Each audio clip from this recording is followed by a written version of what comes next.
Okay, John, you can get started. Okay, good evening. Welcome to the October 24, 2022 Anne Arundel County Police Accountability Board meeting. I would like to call this meeting to order. My name is Jeanette Ortiz, and I am the chair of the PAB. All right, so first item on the agenda is approval of the meeting minutes from the last meeting. Do I have a motion to approve? Motion to approve. Second? Second. Okay, all those in favor say aye. Aye. Any opposed?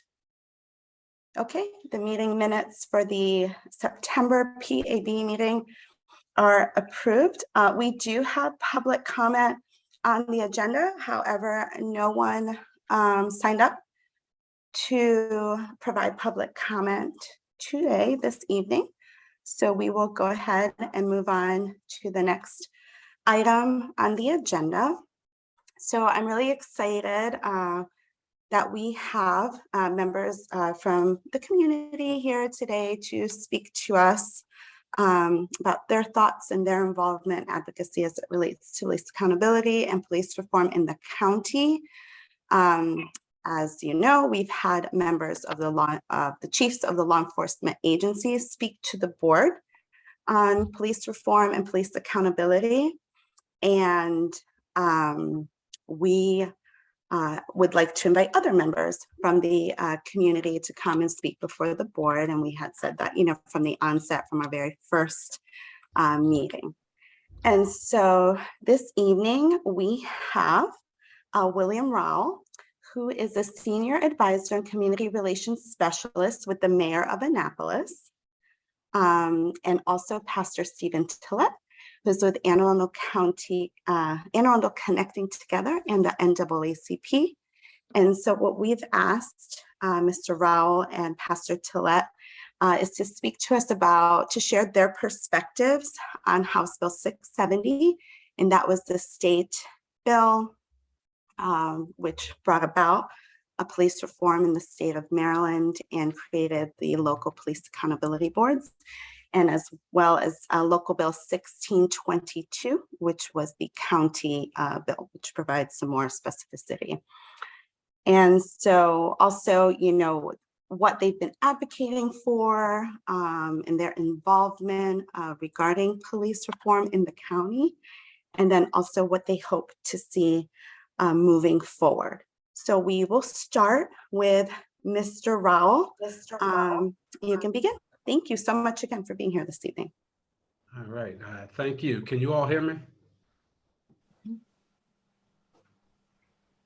Can you all hear me? Yes. Okay, good. So before I start, I just want to let you all know, as was said, I am wearing multiple hats. I do work for the mayor as his senior advisor. I do work in the city, but I'm also an advocate and have been an advocate for a number of years. So I just want to preface everything I say as being the words of William Rowell.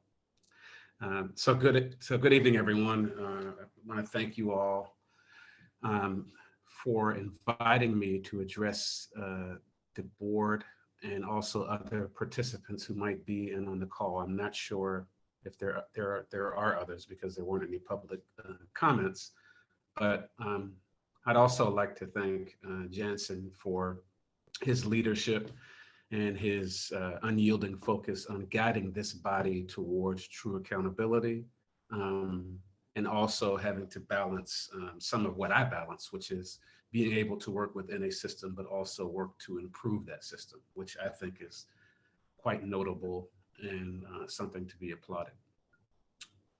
To begin, I'd like to say, it's a quote that I kind of work with that has worked good for me and also helps remind me and ground me in a little bit of why I do the work that I do and why this is important to me. And it goes as following: the true system, the real system, is our present construction of systemic thought itself, rationality itself, And if a factory is torn down, but the rationality which produced it is left standing, then that rationality will simply produce another factory.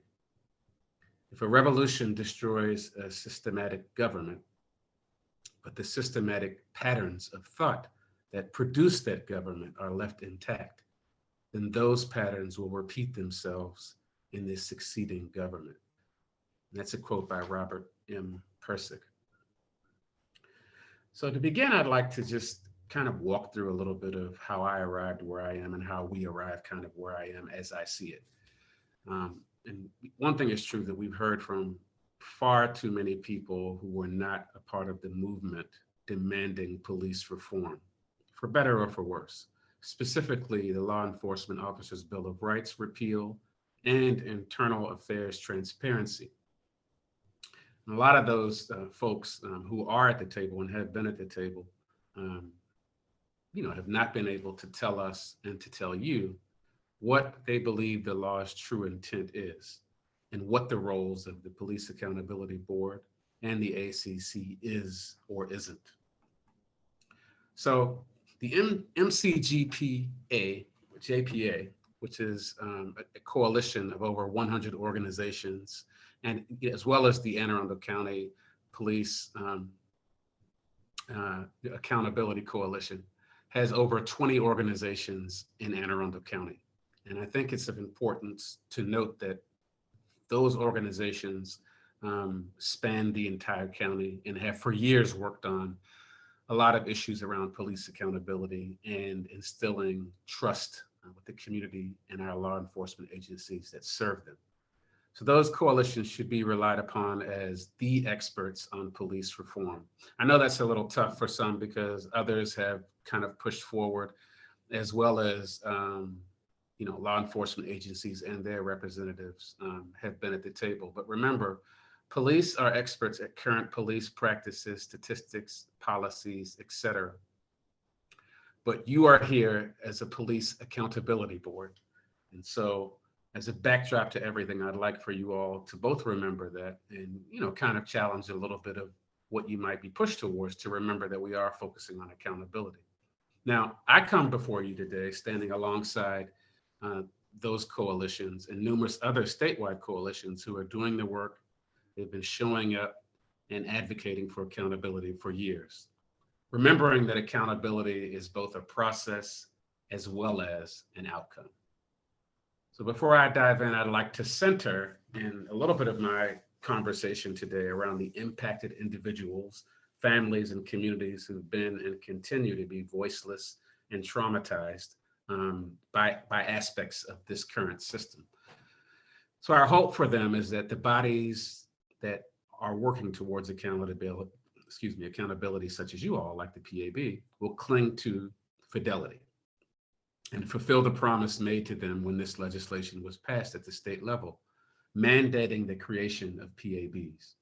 So when we speak of police accountability, it shouldn't be an afterthought or even a footnote that the reason we are having these conversations and convening board meetings is because there's a need to reevaluate how our communities are being policed. And when I say our communities, I mean all of our communities. So a lot of times we kind of get in our head what impacted people look like or what communities they come from. But remember, it visits all of us and it visits our entire county. And that's why what you're doing right now is incredibly, almost immeasurably important. So I encourage members of the PAB, you all, to do the homework, to understand the painful history of policing in Anne Arundel County, to listen to the fears, hopes, and concerns of those impacted people, and also be aware of any biases that you might be bringing to the table, as we all do. And whether they're about the police or about groups of people or about communities, we need to hone in on those biases and be sure that we're not laying them on the table when we're making decisions and when we're looking at cases. And the other thing is, I want you to know and remember to know who you're working for and what you're actually tasked with doing. I mean, I like to think that we're co-creating public safety through civilian oversight, law enforcement, and community partnerships. So the co-creating part is a huge piece to me because It is a symbiotic relationship, I believe, that we have both in the policy arena as well as the communities that we're talking about and the impacted people and families. So as a backdrop to why we have a PAB in Anne Arundel County, I like to reference a point in time where I began my work on this, and that's December 18th, 2014. So President Obama signed an executive order establishing the Task Force on 21st Century Policing. The task force sought to identify best practices and make recommendations to the president on how policing practices can promote effective crime reduction while building public trust, and examine, among other issues, how to foster strong, collaborative relationships between local law enforcement and the communities they protect. In 2015, the task force released its final report to the president.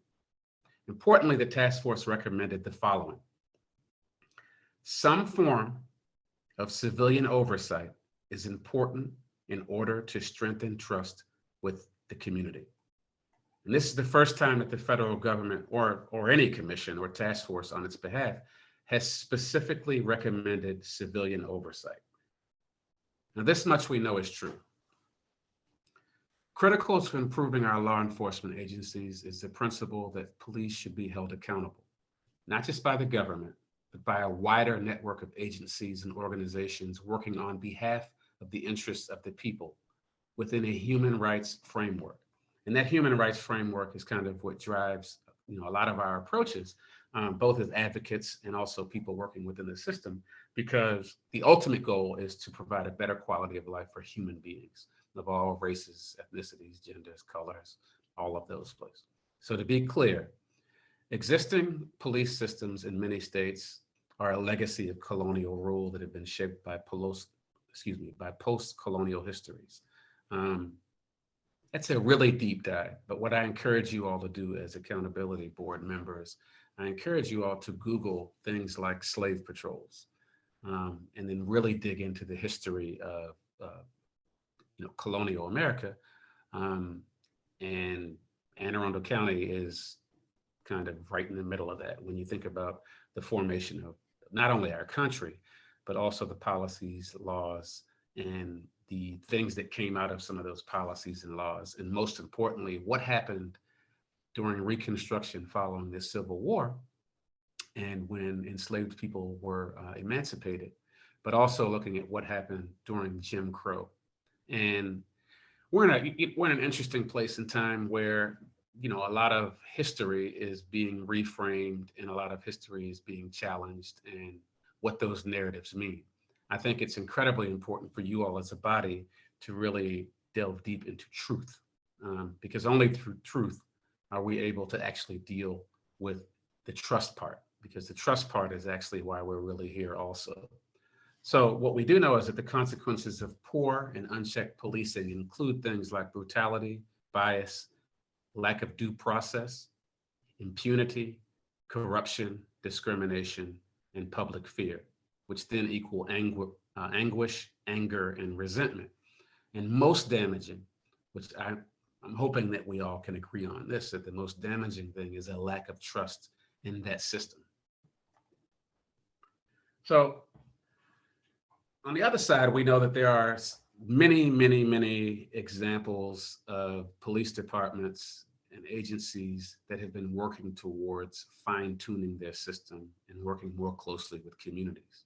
Some police departments have undergone varying degrees of modernization, transformation, such as how they utilize their data, what you all are undertaking, which is how they're intaking complaints and who handles those complaints and the channels that they have to go through before the complainant is able to see some degree of movement and or justice. So an impetus for changes in policing has generally arisen out of public concern over rising crime, which is usually what we see, particularly during election time, that kind of pushes people to really examine those things. And I'll leave that up to you all because we all, we're all residents of Anne Arundel County, so we do understand what those political ramifications mean. But they also come from internal incidents of police abuse or discrimination. Um, and what we also learn is it happens as there's a willingness to learn and address the changing context through public policy change. And that's what we're kind of dealing with right here also is we land here because of policy change and because it's been pushed to the point where we have to reckon with these things. And you all are placed as an accountability board squarely in the middle of this conversation because you're given the authority to look at these cases and also arrive at opinions on them, which is an incredibly powerful thing. But remember, this change that we speak of and the idea that we're having conversations right now about accountability did not happen, and it does not happen by osmosis. You all are here today as an accountability board because a lot of people fought for a number of years to have some modicum of law enforcement oversight and accountability in Maryland. And I encourage you all, I don't want to assume that you all are well versed on a lot of that policy and a lot of other things, but I encourage you all to read the language of the Law Enforcement Officers' Bill of Rights. I encourage you to mark it as a must read because it was repealed, but it still casts a long shadow on a lot of what we are addressing today in the arena of change. So in 2015, I land here because in 2015, I began working with other partners across the state of Maryland on police accountability. Worked with the Caucus of African American Leaders, worked with the ACLU of Maryland. I worked with one of our guests who's actually going to be following me, Reverend Stephen Tillett, with the Anne Arundel County NAACP, Ben Jealous, and numerous other organizations and individuals. In 2015, we drafted a series of recommendations aimed at improving the Annapolis Police Department. We can use the word reform, but we're really talking about a wide range of legislative and other internal changes. So what we did is we held a town hall. It was standing room only in the city of Annapolis. And we had a press conference to present these recommendations to the then mayor, the then police chief, and members of the then city council. I want to walk you through a little bit of what those recommendations are. So some of them will jump out at you, and it's pretty interesting to see how we land here in 2022 having this conversation. Because remember, this was 2015. So we recommended body-worn cameras, which we got. We recommended a look at the disciplinary procedures, the rules of conduct, the police department's discrimination and harassment policy, transparency, and how they, how they're embedding transparency into the work that they do, and also into their internal policies. We also looked at minority recruitment because what we realized is even in all of these conversations, the most police population of people are people of color. And particularly in the city of Annapolis, we can look at the concentration of certain populations of people and the number of police stops and interactions with law enforcement that don't happen in a lot of other areas. Finally, I think probably the most pressing piece is that we recommended a formation of a civilian review board. So we went through this whole process incidentally, or I won't say it's by chance, but a new mayor was elected, and we decided to focus on creating a civilian review board. Our city council voted and passed for the formation of a civilian review board. And remember, all of this is prior to the state legislation. So I wanted to give you all that as a backdrop because for several years in a row, I, along with numerous others, testified before our state legislature to repeal the Law Enforcement Officers' Bill of Rights, because on a personal level, I believe it was an imbalance of power between the police and the people that they were sworn to protect. That particular policy and legislation allowed them to basically be shielded from the exact same things that civilians are not shielded from, which is a protection that happens on the front end rather than the back end. I'm also a member of NACOL, and not sure if you all are completely familiar with the National Association of Civilian Oversight of Law Enforcement, but every year they have conferences and they provide a lot of, really important trainings and groundwork to understand what this arena looks like. And, most importantly for me, it's best practices also, because I think the best practices part is the part that we can all latch onto and understand what are the components of effective oversight and effective accountability measures for law enforcement agencies. So I attended 2 national conferences to learn all about what police accountability looks like, which agencies are doing what municipalities are doing, are seeing improvements, which things haven't worked so well. And that served me well as kind of a way for me to help craft at the local level ways in which we can begin having a conversation and conceivably a body that does accountability work, similar to what you all are doing. So in the city of Annapolis, at the behest of the mayor, I convened an advisory panel to explore what civilian oversight might look like in Annapolis. Again, this was prior to the passage of the Maryland Accountability Act of 2021.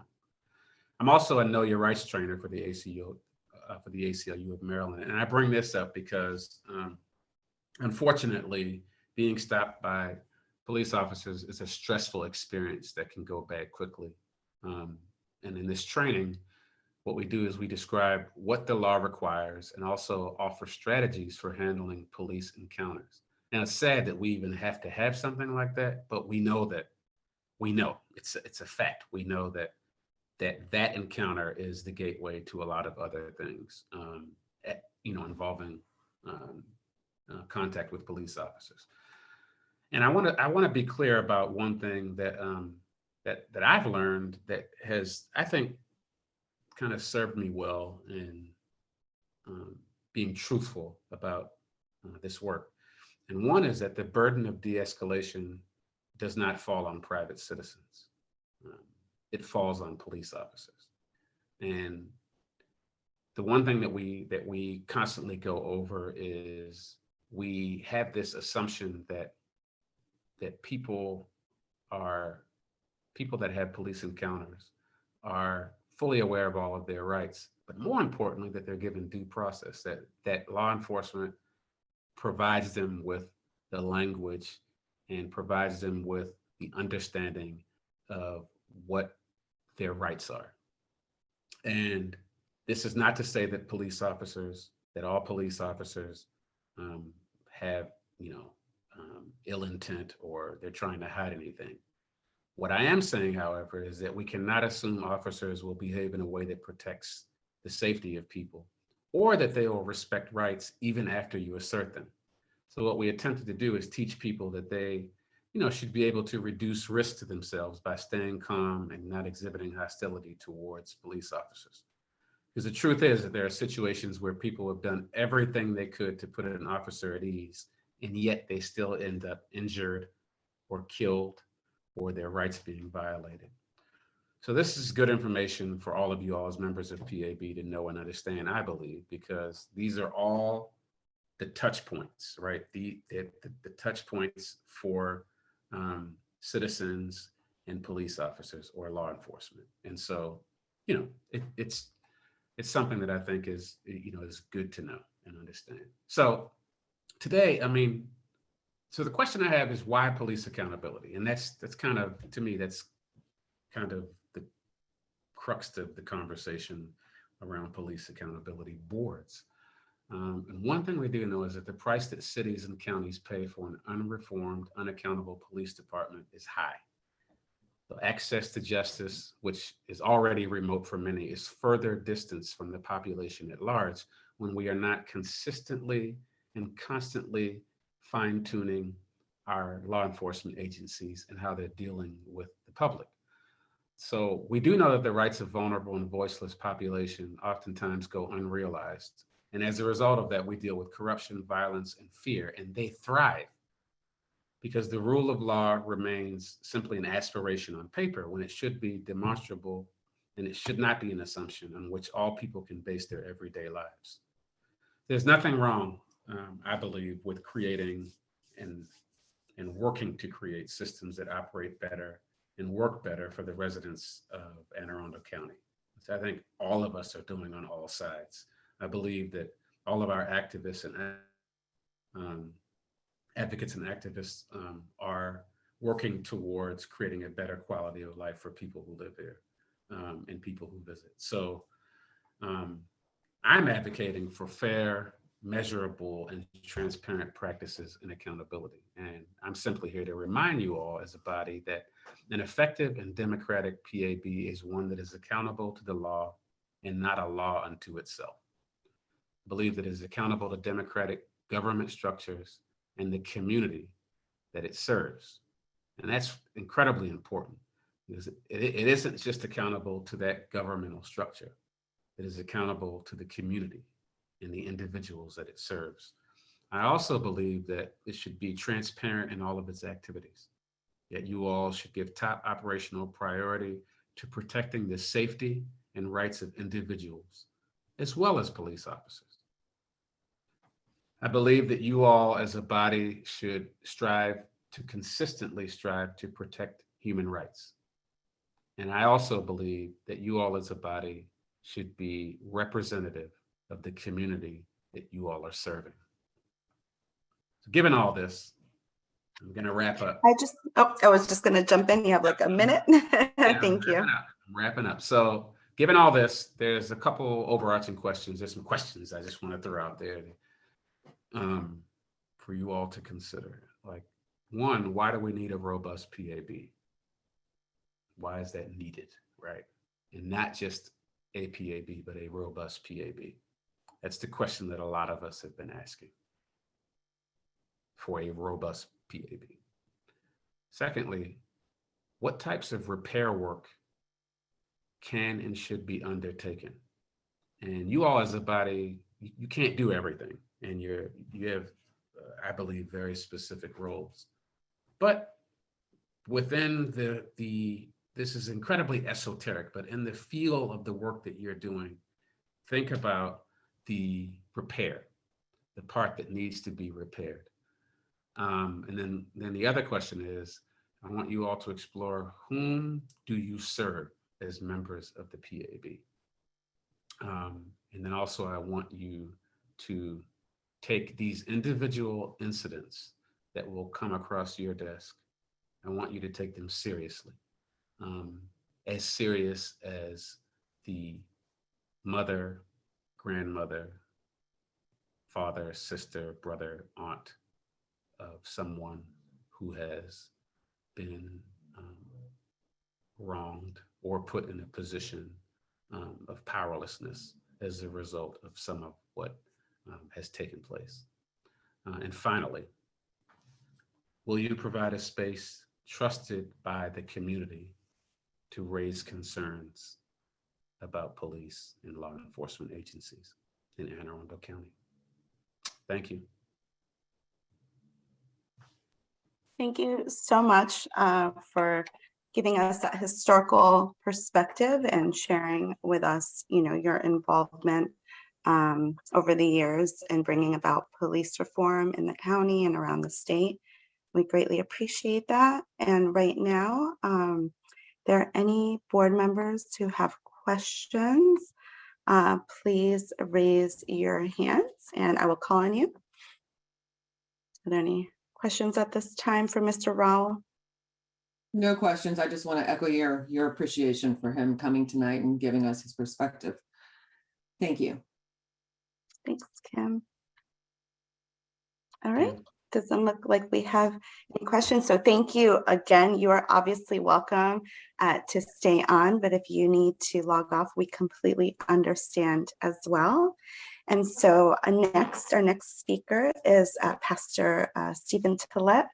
And as I mentioned, he is with the Anne Arundel County NAACP and Anne Arundel Connecting Together, and I'm sure other, organizations and involvement as well. Oh, you know what? Totally forgot. I'm so sorry, Pastor Tillett.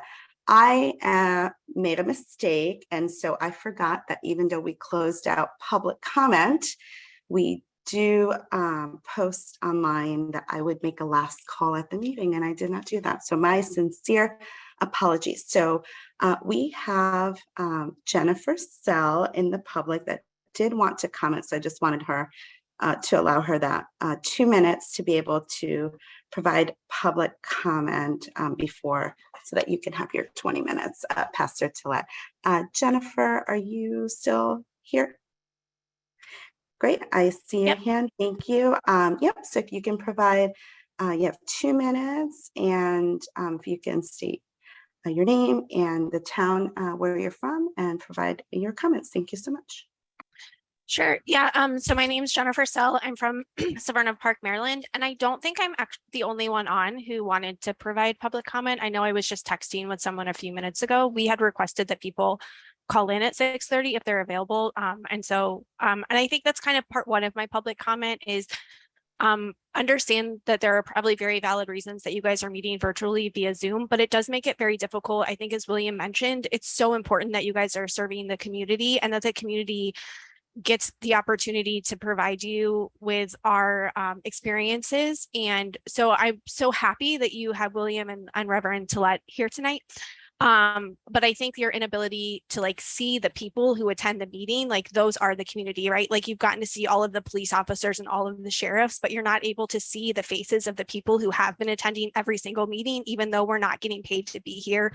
We don't politically gain anything from getting here necessarily. And so I do think, especially with, I realize it was an accident, but like when we ask multiple people to call in and then like they don't get the opportunity for public speak, that's time out of their personal lives. And it's just really sad and it's frustrating because unfortunately this is a pattern that we've had in trying to even get the PAB established is like the county using kinds of manipulation at times to not allow the community to speak. And so I do just want to probably have some follow-up conversations with the PAB on how we can better enable you guys to see the community and to also hear from us.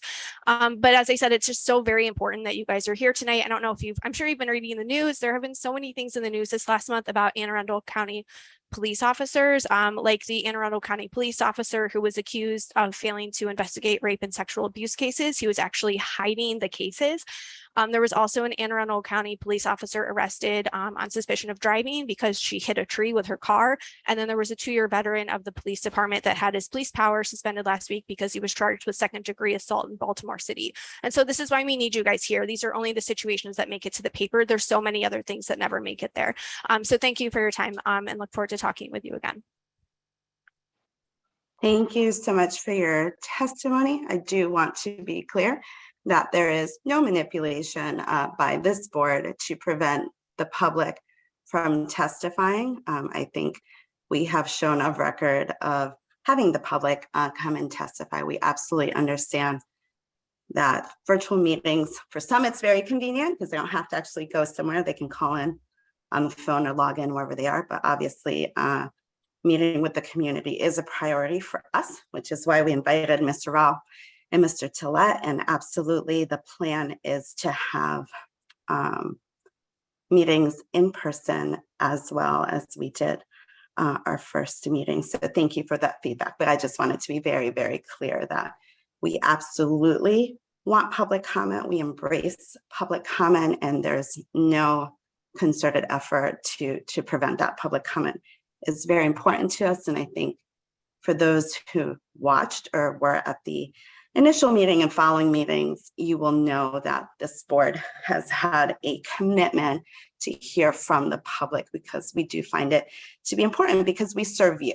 At the end of the day, we serve you. And without your trust in us, as Mr. Rao spoke to this issue, that would impact our work and our ability to be effective. So I just wanted to say that.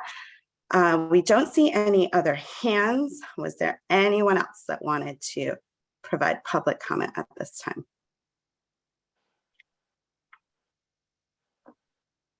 I see a hand up. I can't tell who it is though. The attorney.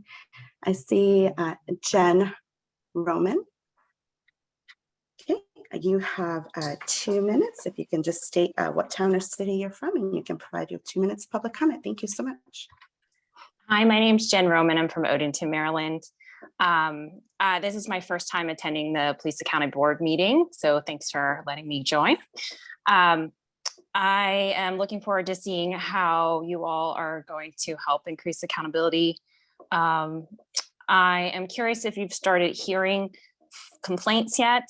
And then I guess following up on Jen's point, is it possible to reopen the chat so you can see public comment, or is it possible to change it to a regular Zoom meeting format so you can see who's attending the meetings? So we are taking public comment. We're not engaging in question and answers. So if you have more to add, please feel free. No, that's it for right now. Thank you. Okay, thank you so much for your feedback and your thoughts on how you think we can have even more interactive meetings. We'll certainly look into your suggestions. Thank you so much. All right, I do not see anyone else this time.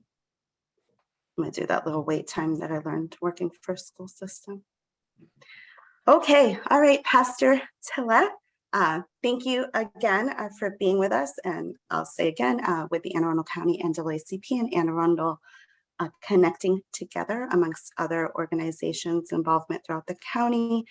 Thank you so much for speaking to us regarding your thoughts on House Bill 670, Local Bill 1622, and police reform, police accountability.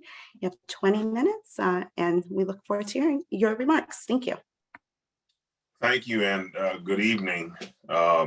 First, I would just like to say that it has been said before that the biggest room in the world is the room for improvement. The biggest room in the world is the room for improvement. That means no matter what you're doing, even if you're an SME, subject matter expert, how long you've been doing it, there's still room for improvement. I've been a pastor now for almost 33 years. There is still room for improvement. And so this bill came about in part because there was a disconnect between communities being policed and in some instances are being over-policed, and practices of policing that had been, they were old and standard practices. And it was discerned by the legislature in response to some of what they heard from community that some changes were necessary, and thus these reforms. Now, we understand that the end product is a flawed one. You all as a police accountability board should have more teeth. You should have more authority to have access to certain things in your oversight and investigation, and perhaps even some teeth in the discipline process. But obviously that was resisted fiercely and is not a part of your charge and your toolkit at this time. Nevertheless, you're here.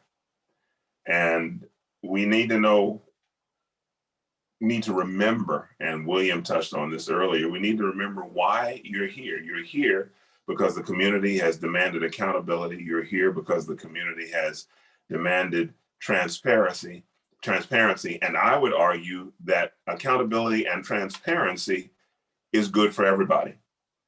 I remember testifying in the chambers of the county council. And of course, there were police officers there. And there was a point when I looked around and just kind of asked them, what is it that you all are afraid of? I would think that if there can be some level of transparency such that the public can see everything that happened in a particular engagement with a community member, that would be beneficial to you.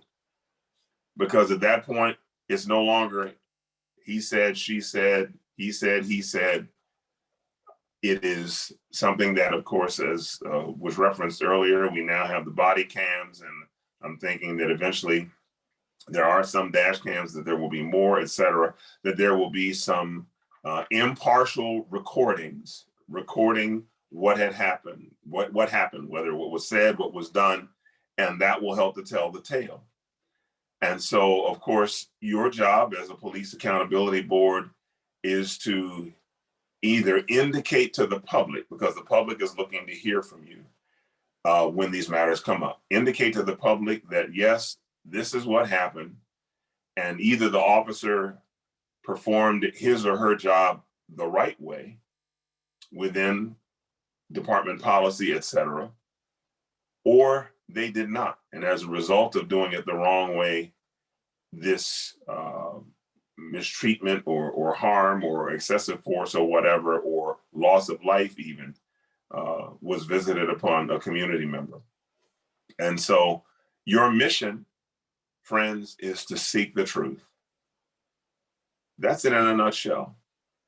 We should not arrive at this point in our journey, at this position, with a predetermined outcome that from step one, the person from the community has got to be right and the police have to be wrong. Or from step one, the police have to be right, the community member must have done something to deserve it, to bring it on. And instead, our mission is to seek the truth.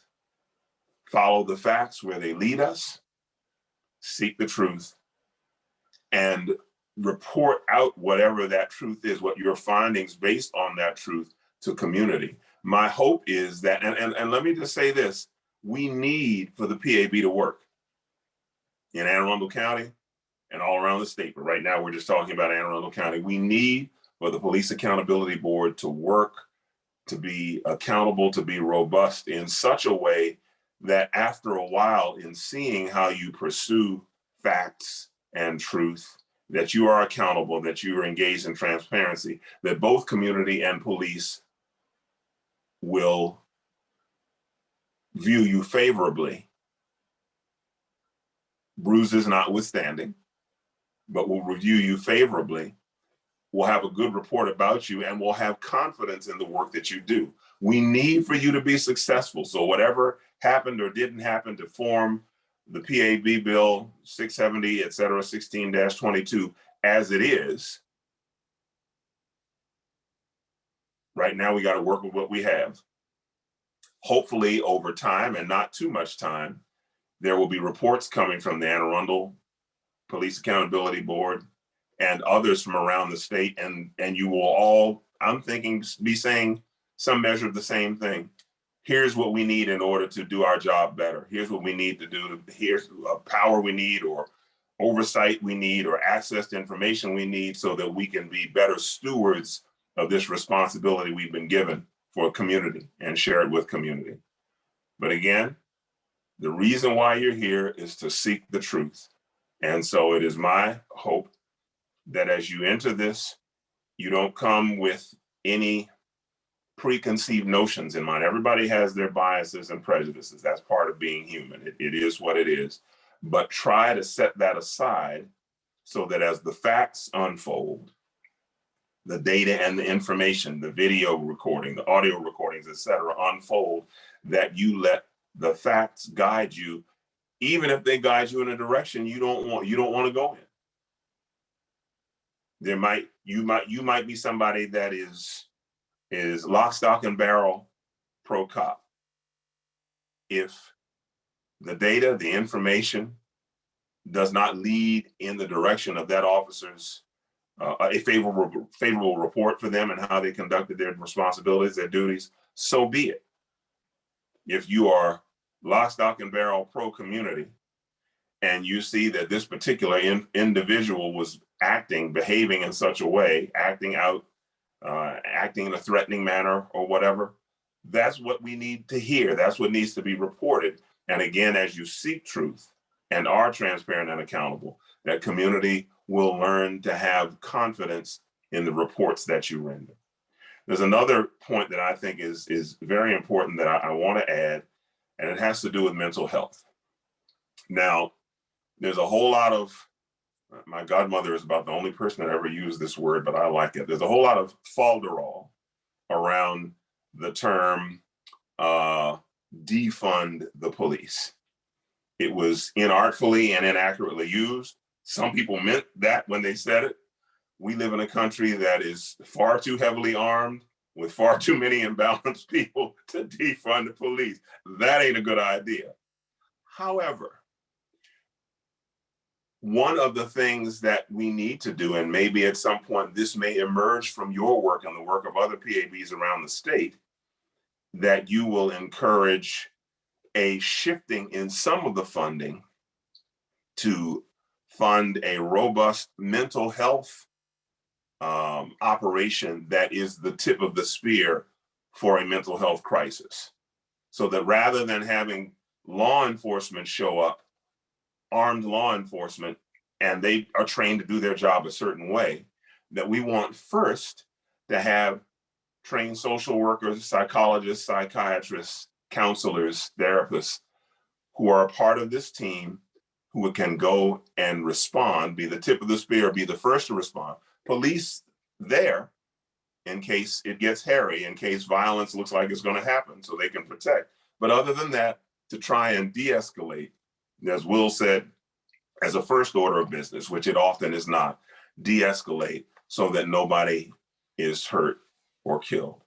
I think about a situation that happened in the UK, and it was, I don't remember how many years ago now, but there was a person who was obviously having a mental health issue, and he had a knife.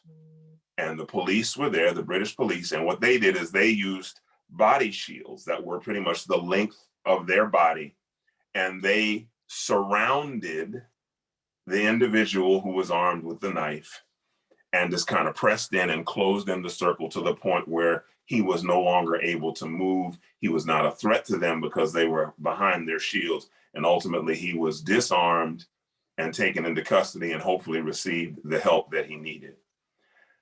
I can't imagine what the outcome would be. Well, actually I can, in many instances where someone might have a weapon, and let's say it's not a gun, because obviously a gun brings an even heightened level of concern and response. Every officer wants to go home to their family at night. I get that. But that I just shudder to think what might have happened to that individual in the United States, where the response is often, if not shoot first, shoot soon. And that's not the proper response for somebody who is going through a mental health crisis. And again, we find ways, we're creative to find ways to disarm them.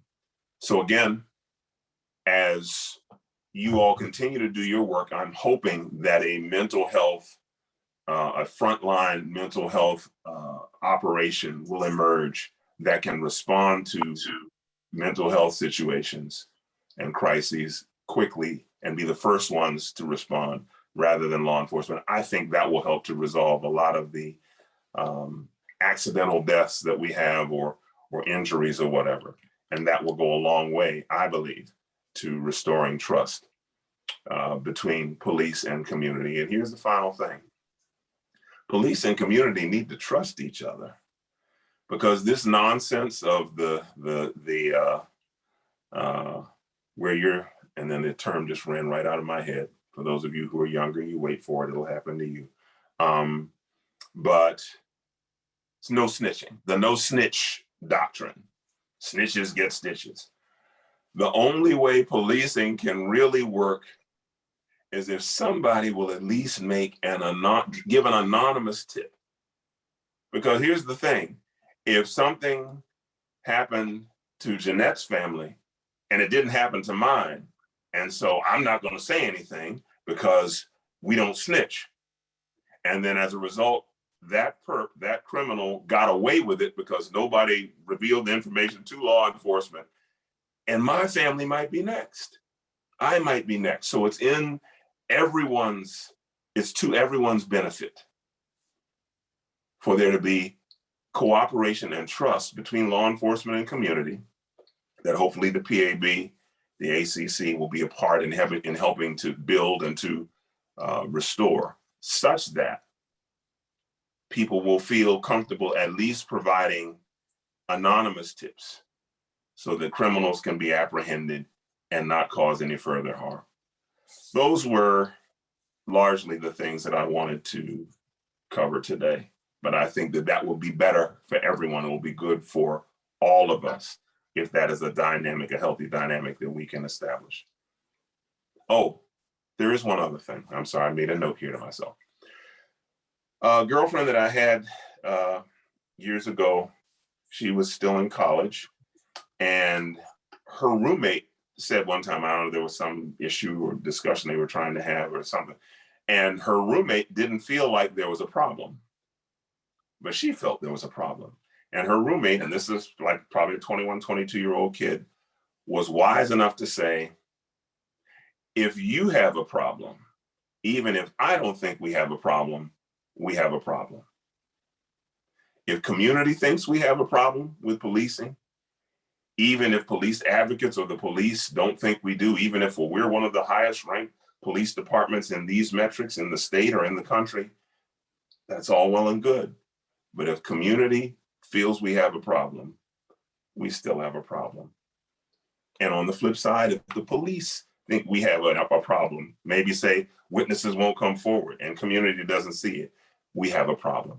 And we have to get to the point where we can see and hear each other in a way that is useful to bring about better policing, better response to mental health crises, et cetera, for all. Thank you. Thank you so much for giving that feedback and that perspective. We will take any board member questions at this time. Do any board members have any questions? I see Danny. Go ahead. Hi there, and I appreciate Reverend Tillip raising the idea of mental health and policing. I was curious if you've had much experience with the current crisis intervention team that Anne Arundel County does operate. And I was wondering if maybe that would be an area we would want to kind of feature in one of our upcoming meetings. There is a lot of really good frontline social work, mental health professional intervention going on. However, there are some concerns that that team has, of course, about their own safety and how we might as a county want to mitigate some of those risks for that team as well. But I was just kind of curious your experience with that team. And thank you again for being here and sharing. Sure. I don't have much experience with it. I'm glad to hear it. Let me ask this question. Is the mental health task, give me the name again, the formula? So it's the crisis intervention team. And so they act as a local behavioral health authority for the county. So the CIT, crisis intervention team. Okay, so does the CIT get the call concurrent with or like shortly thereafter when the police get a call so they can show up? They do. Yeah. Okay, well, that's good. Yeah, you do need to promote that and let people know about it, because that will be helpful. Obviously, as you correctly noted, they may have cause for concern. And so again, the police would be there also. And if the CIT is engaging an individual, as long as they're talking, even if they're agitated, they might be pacing, but they're talking, that's fine. If they become belligerent and want to come for the CIT members, that's when the police have to intervene. Again, it's a delicate balance, and there's a lot of mental illness in our society, as you know. But as much as possible, if we can de-escalate and tamp down hyper-aggressive responses to mental health crises, I think that's better for all. So I have quite a bit of experience with crisis intervention with the team because in Annapolis we utilize them. We utilize the counties. They do amazing work, and they actually show up and deal with some of the more tense situations. The issue, there's a couple different dynamics at play. So one is it's usually in response, which means it brings up all of these other variables as to when are they called, under what circumstances, and it's reactionary for the most part. A lot of amazing good work. When we have shootings in certain communities, they show up, in all communities, they show up afterwards. They do really good work with victims and their families. What I would like to see, and I don't think it's just me, but what I think would be really helpful is to also assess, I think this is what Reverend Tillet's getting at, assess how often we immediately send out armed police officers to deal with situations that are potentially public health, crises issues, right? Like mental health issues and some other things. Because a lot of times it's even domestic type stuff that has I was escalated. going there next. Yeah. That have But escalated. those are very fraught, and people are already agitated. So to the extent that we have somebody who is a skilled counselor that can maybe get them to dial it back. Yeah, and you know what the other thing is? The other thing is always the elephant in the room is funding. So one key part that I think you all, as you dive in deeper and you really look at these cases, you'll be able to hopefully at some point ascertain that kind of gray area where crisis intervention and some other methodology comes into play, right? You're not just dealing with like an armed officer who's like, whatever's going on here, I'm going to deal with it. So I do think that's awesome, but it is funding. With all due respect for the county's, intervention team, they're doing a lot of really amazing work, but I don't think that they're completely staffed enough to handle like all of the county and all of the kind of trouble areas. So that's something I think we should be looking at as well. And that needs to be expanded, and here's why. So my good friend from AACPS, Dr. Shawn Ashworth, is on your board. And she can tell you a lot of people entered teaching because they love kids and they want to teach. And somewhere along the way, they became the health officer, the school nurse, the school psychologist, police light, LITE, etc. And that's not what they're there to do, which probably explains some of the brain drain people leaving teaching because of the things they're not there to do. In the same way, I would suggest that police are there to protect people and property, to try and keep order, to apprehend, to deal with issues of violence and apprehend or neutralize threats. But they're not there to be anybody's nurse or psychologist or anything else. And so that's why, again, if it's heard enough, and Will, you're right, show me the money, but if it's heard enough and we can point to enough statistics to show the rising tide of mental health illness in these calls, they got to come off the money. Maybe we won't pay for the next stadium when a billionaire wants to put a team here or something, and we'll pay for that instead. But that is urgent. Thank you again. And I also, as you've been talking, I think it might be worth us talking with them about repeat calls or calls that the crisis intervention team responds to and then police respond to eventually. Thinking of like lower risk, PCP use or opioid use or some domestic issues that end up escalating into a dangerous situation. Obviously that maybe initially were felt to be able to be managed by a mental health clinician, and maybe laws prohibit, evaluation for those people against their will. So it might be something to really consider, but I really appreciate your response for that, Reverend Tillett and Mr. Ralph. It's so interesting that the work you all are going to be doing and the work that you are doing is you could never get paid enough, right? For the real work that you all are going to be doing. And I'm not pandering. I literally mean, if you think of the intersection, right, between the cases you're going to see, what we know of law enforcement, if we think of the intersection between all of those touch points and literally everything else, because what you're going to see is you're going to deal with housing stuff. You're going to deal with socioeconomic issues. You're going to deal with family structure. You're going to deal with deep, long-lasting systemic racism, right? And housing discrimination, all kinds of other interesting things. You can't fix all those things, but it is interesting, right? When you all really assess and look at those blind spots in some of those areas, what you may find is like, it looks like a large percentage of these cases are involving X, Y, and Z. But imagine if crisis intervention is called out when there's a violent incident, right? Something really bad happening. Their work with the people who live in that community and children and families who observe that or were a part of that, those people, what we know is those people are impacted and traumatized by those situations. For the most part, will revisit those types of incidents because there's no change and there's no modification in the environment or behavior. And so I think it's an interesting conversation, and I know you all can't do everything, but it's going to be really interesting to see. We shouldn't just use our law enforcement agencies as officers to be, as Reverend Tillett said, the tip of the spear, the middle of the spear, the end of the spear for how we deal with trauma and things that happen in communities. You know, I said a mouthful, but you know, I think you all hopefully got what I was saying. Thank you so much. That was really good discussion. And I see Dr. Moore's hand up.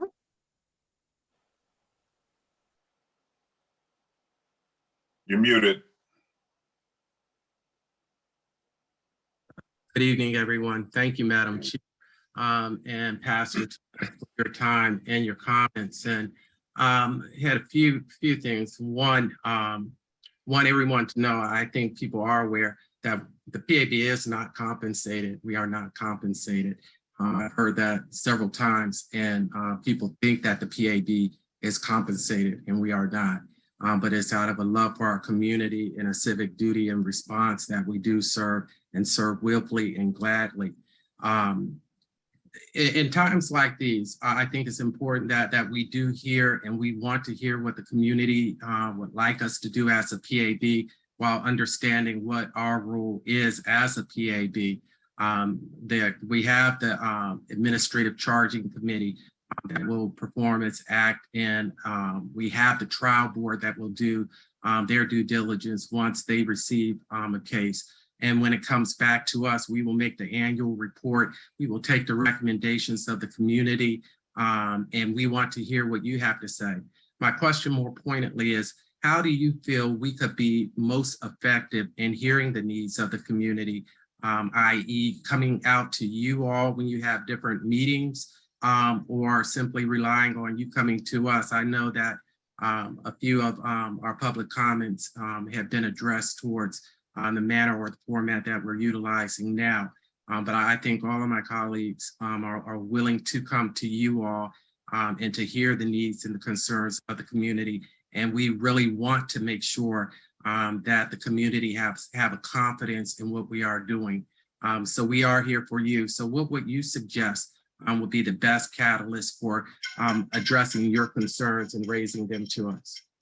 Well, Pastor, I would just say, as a reminder to you and to me, Jesus didn't sit in the synagogue waiting for people to come to him. He went out.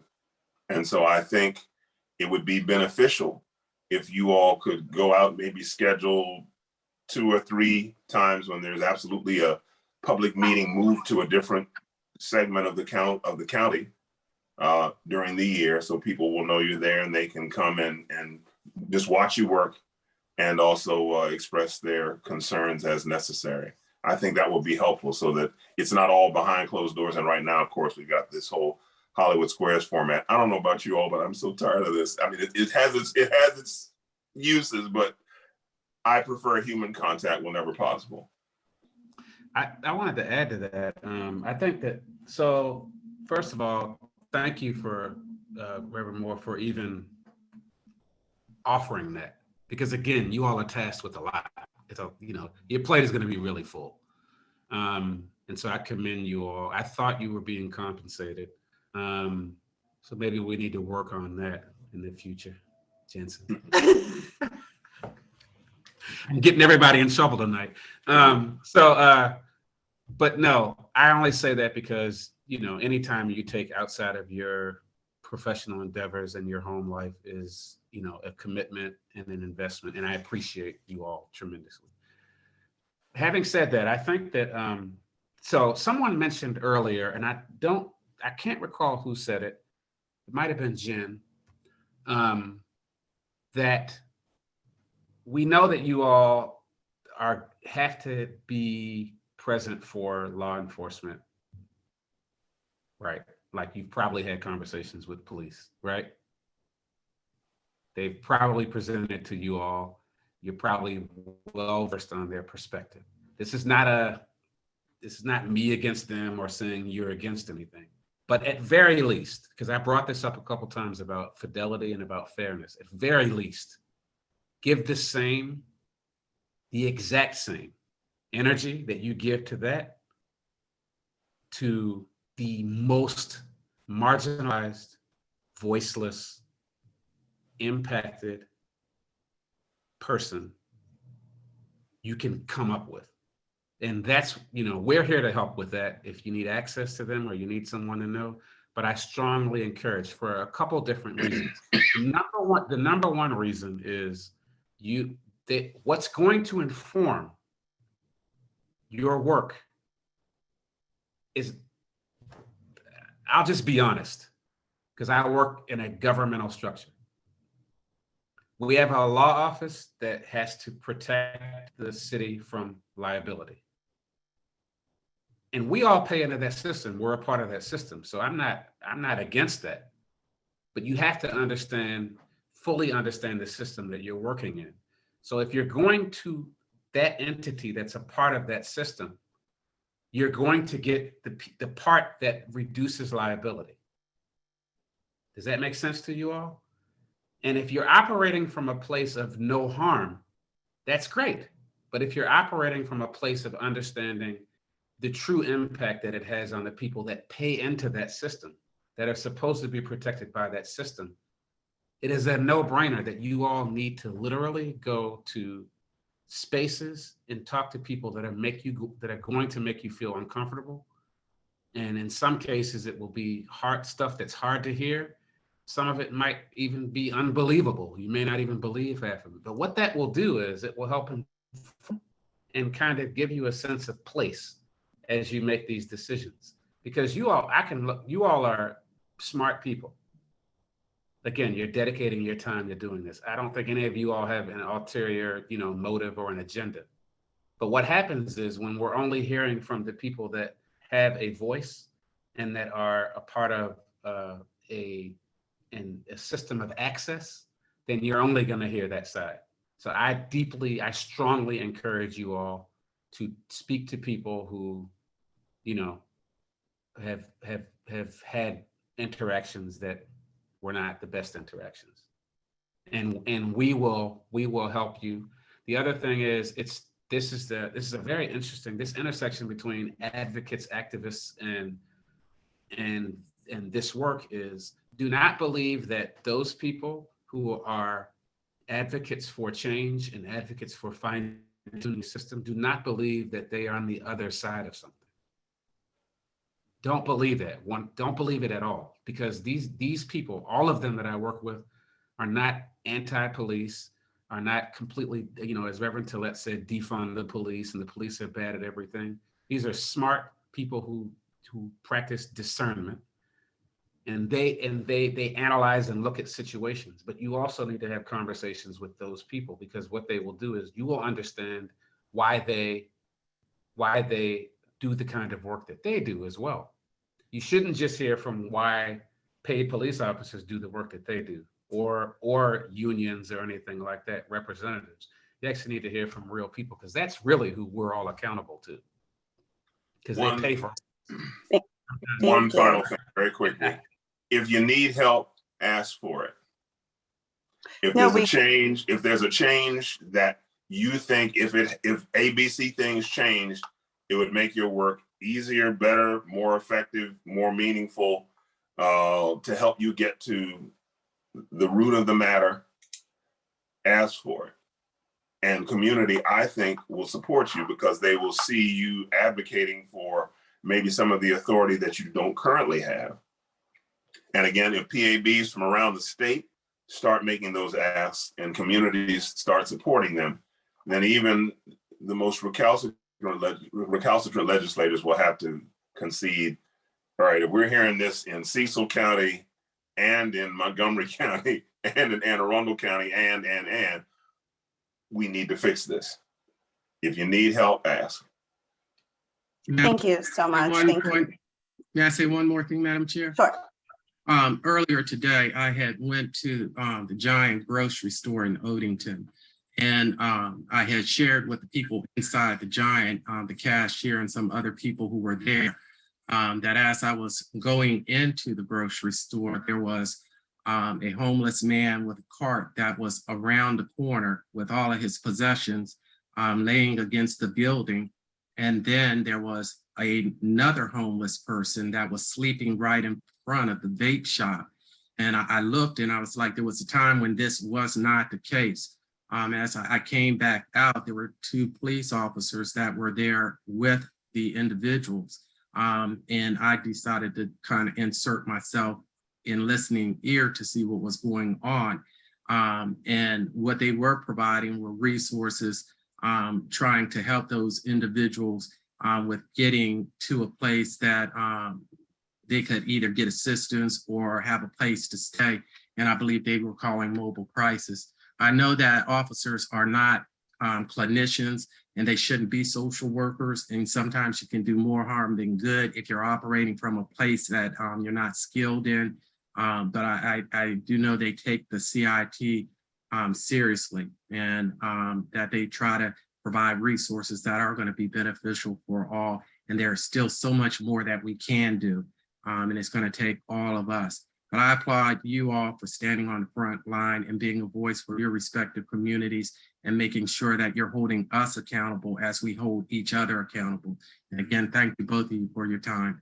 Madam Chair, I yield. Madam Chair. Thank you. And thank you both for speaking this evening and presenting to us. We do appreciate your perspective and your feedback and your recommendations. Yes, Mr. Rowe. I have one more thing. And this is only brought up because of what he just said. And I was thinking, like, imagine when Yelp, things like Yelp first started, right? With restaurants and businesses, right? I'm quite positive a lot of businesses were like, oh man, this is gonna mess up our business. Anybody can rate us. They're gonna say all these mean things. But what they began to realize is it actually, if they were doing the right thing, it actually supported them more. And it encouraged people to have more trust in their business or restaurant, right? So it drove traffic there. I believe that you all, and a part of this process in a very weird way, I believe what we can see is a system by which you are supporting good actors, right? You're instead of looking at it as we are finding bad actors and we're weeding out and we're exposing the police department. It's similar to the Yelp model, right? As in, it's a somewhat of a rating system where you all will get to be able to say, hey, look, it appears as though we thought we were getting this many complaints about X, Y, and Z, but they're actually involving these things, which are easily fixable. So I want you all to also think of it that way, right? Don't think of it like in on the spectrum of it. Don't think it's like all the way on that side or all the way on that side, because in some cases it might be right here and it might be a sweet spot. So I'm done. Thank you all for hearing me out and all this.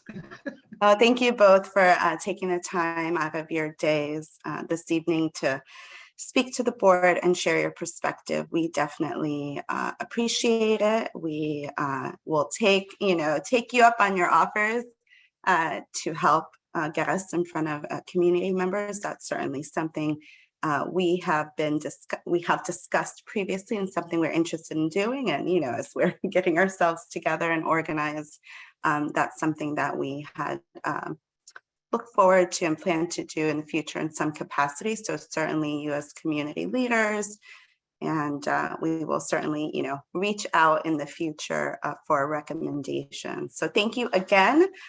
You are welcome to stay on or you can log off, but we do appreciate your time. Thank you so very much. And just as a reminder to the public, we are required by law to meet with the law enforcement agencies quarterly, which is why we meet with them quarterly. However, I think the board has shared its desire to give that equal voice to the community, which is why we asked you to speak this evening. And we certainly look forward to speaking with others in the community and going out into the community, because we do understand that is very important. So we've had one meeting with each law enforcement agency, and this is our first sort of like community panel, if you will, and we certainly look to continue to do that. So thank you so much. All right, next on the agenda, we have the Administrative Charging Committee appointments. And so the board had put out an application for members of the public who were interested in being on the Administrative Charging Committee. And as folks may recall, the PAB is responsible for appointing 2 members of the Administrative Charging Committee. I'm going to say ACC, so I don't trip over my words. But so we had almost 120 applications, and after those long hours of review of applications and kind of whittling down, coming up with a rubric and whittling down those to interview, we did select our 2 members of the Administrative Charging Committee, and the county executive issued a press release today because the county executive is also tasked in the law to select 2 members of the Administrative Charging Committee, and I'm the 5th member as chair of the PAB. And so we are so happy to share that the PAB selected Dr. Andrew Miller. He's an assistant professor of political science, and Lisa Sneed. She is an education and EEO attorney. So we're really excited about that. And thank you again to all the board members who reviewed applications and resumes. It was a lot, but we got through it. And so this is just another step in our work to be able to implement the law and fulfill our oversight role and our appointment responsibilities. And so, as we continue to move forward, with our work, I hope that the community sees a progress in ensuring that the law is faithfully implemented. And, we're still working through establishing the various, entities that need to be established. So thank you again to all those members of the public who took the time to apply, submit a resume, and share their interest to really serve our community. I mean, it's really commendable, and we really do appreciate that. Was there any questions or comments from board members on that item? No? Okay. So our other responsibility as the board is to select members of the trial board. And so, officers that are found to have violated any sort of rules, laws, except procedures, policies, have the opportunity to request a trial board, which consists of a judge or a retired judge, an officer of the same rank as the officer, and then someone, a member of the community that is appointed by the PAB. And so we just wanted to have this conversation about how we would select trial board members, because it kind of works like a jury pool, and that you need to have a pool of individuals to call upon, because each trial board would be like a new person. It's not the same person at each trial board. And so just wanted to sort of get board member thoughts. These are things that have come to me and that I think folks have mentioned, are that we could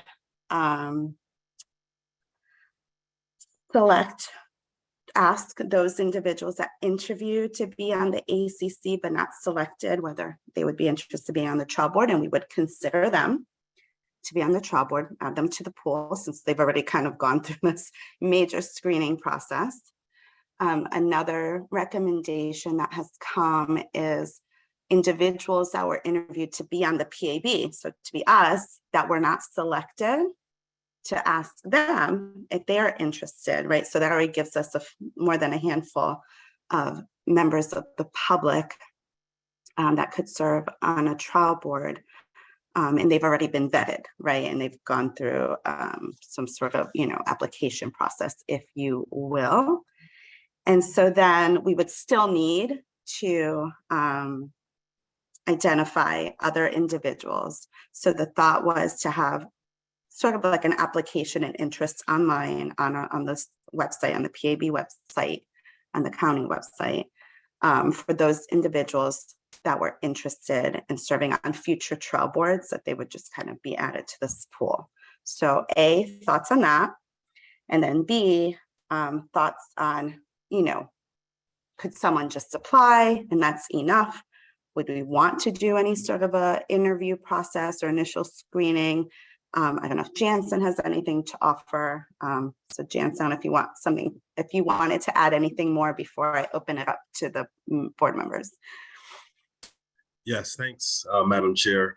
I agree with all of those points. I think because we may have some trial boards that will be coming down the pike in the near future, I think it may be important to definitely go with the create a pool as quickly as possible, and as you mentioned, there are several candidates that have applied for either the PAB or the ACC that have already been interviewed, vetted, so to speak. But I also want to ensure that members of as you noted, to make sure members of the community have an opportunity to continue to apply. And that way we can, have that pool. As you open this to the board members, maybe you guys can also talk about the size of that pool, because there may be, remember, there are 5 law enforcement agencies, and while several of them may not have a lot coming down the pike, there may be a couple that may have, there may be a time where you may be scheduling trial boards back to back to back. So some guidance for me in terms of how large you want the actual pool to be would be helpful as well. Thank you. Great, thank you. And I saw Sean's hand up. Yes, Madam Chair, thank you. And Jensen, that's exactly what was going to be my questions. Yes, to everything you said, Madam Chair, with the options for us to choose, I agree. Why reinvent the wheel when we have some potential folks already who have applied? But my question is, how many are we looking? Because I think that then will determine how many we select from what we already have who have applied for PAB and or the ACC. Then that will then give us information on how many more we need to vet in the community. So that's one thing. And then the second thing, we talk about an application. The people who have already applied for either PAB or ACC did an extensive application. Will we create a modification so that they don't need to resubmit everything that they already did? So I guess we need to talk about that too. Is that if they say yes, does it take them to another link to a modified application for this? Hopefully I was clear. Thank you. Yeah, that's a really good question. I don't know what your thoughts are on JS. I mean, it would seem to make sense, right? Not to make people have to do another extensive sort of application. They could kind of maybe say, see my ACC, application submitted in September or something to that effect, if folks are comfortable with that. But that's my initial thought. Yeah, just to, if you don't mind me jumping back in and answering. No, go ahead. Mm-hmm. Yeah, I think that the way I was going to do it was if there were, again, members that were interviewed, if they expressed an interest in being on in the pool for trial boards, or let's just call it the trial board pool for lack of a better word, then they would simply have to acknowledge by email or just letting us know that way. And it would be a similar application for individuals that have not yet applied, that you'll be able, and they'll be able to access that link on an ongoing basis, and the board can pretty much determine, do you want to review like the slate of applicants on a quarterly or monthly? That'll be a monthly basis, but so those are the types of things that yeah, I think that's what would happen or should happen personally. Thank you. Kim, I see your hand up. Thank you, Madam Chair. I like all of those ideas. I'm trying to bring up some of the language from the act right now, because I don't remember. Do the actual members of the trial board have certain criteria? Are they more like jurors in a trial where they just have to be, citizens with a driver's license, or do they need more? I'd like that we vetted them. So don't get me wrong. I think that's a great place to start, because that shows already a commitment to the topic, and it shows that we know something about them, especially when we're just getting started. But I did want to find out like what, if any, criteria, age criteria, things like that need to be in place. And I'm just trying to find out where I would see that. So that's one question I have.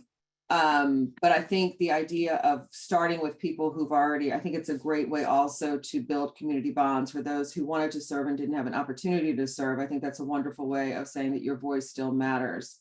I do agree with Member Ashworth also that I would personally like to see that we give emphasis to those who applied with a clear message of community service and wanting to represent the community. I think that's an important aspect of what we are here to do as a police accountability board, to add a different voice, to add a different perception. And so I think it's very important to prioritize that. And the other thing I just wanted to throw out there is, just in the interest of time, it would be great to maybe think about doing some sort of informational video or something so that people who become members of these trial boards have a quick way to get information about what their roles and responsibilities are, what they can and cannot do, what the standard of review is that they'll be looking at, what kind of, evidence, things like that, so that they have some guidance as they're going into it. We can talk about that later, but I just wanted to put that out there. Thank you so much. Oh my goodness, I'm just trying to find you all again because, I clicked out and I'm not very techy. Here we go. I was trying to find language. So I know I'm trying to remember as it relates to trial board with your question about, I don't think there are any specific sort of limitations, recommendations, et cetera, or criteria. I know that the state regulations have some minimal things on like the ACC and PAB members. So that's something at this point anyway that we would be able to determine. I mean, I imagine we would want them to at least be 18 years old, right? To serve as kind of like being on a jury type thing. So maybe that's something we could mirror it after like jury selection. I don't know, if folks like that idea or not. It just sort of popped in my head. So yeah, that's a good question. That's something that we would have to determine. And then as far as the informational video, it's a good, we have something online. I don't know if we have information currently, like a little video, it's like a PowerPoint, but it's more like PAB to ACC to trial board. So maybe even something similar like that just focused on the trial board. Because I think we do kind of have that information available, but if we made it a little bit easier to digest. And then also like the members of the administrative charging committee, I cannot say that this evening, are required to be trained by the Maryland Police Training and Standards Commission. The trial board members also have to be trained by the Maryland Police Training and Standards Commission as well. So that's where they would get sort of like their marching orders, if you will, as how they would, how trial board is supposed to work. So hopefully that answers some of your questions. I see Barney's hand up. Yes, remind me, if you will, do we have a time frame that the trial board members would be serving? The single case on your, what do you remind me? It's just dependent on the individual cases and how long they last. I guess similar again to like a jury trial, that could be a day or could be a couple weeks. So we would not be able to know at that time, it would just be dependent on the case, the nature of the case. That's a good question, though. I'm sure people would, want to know that. And that that's information that we could put out there. And I think we certainly had something like that for the ACC applications as it related to like, your commitment and all of that, that it was difficult to kind of quantify because it just depends on a case. So certainly that's information we could include some sort of language, some similar language for folks that are interested in trial board, just so that they know. I see Sarah's hand up.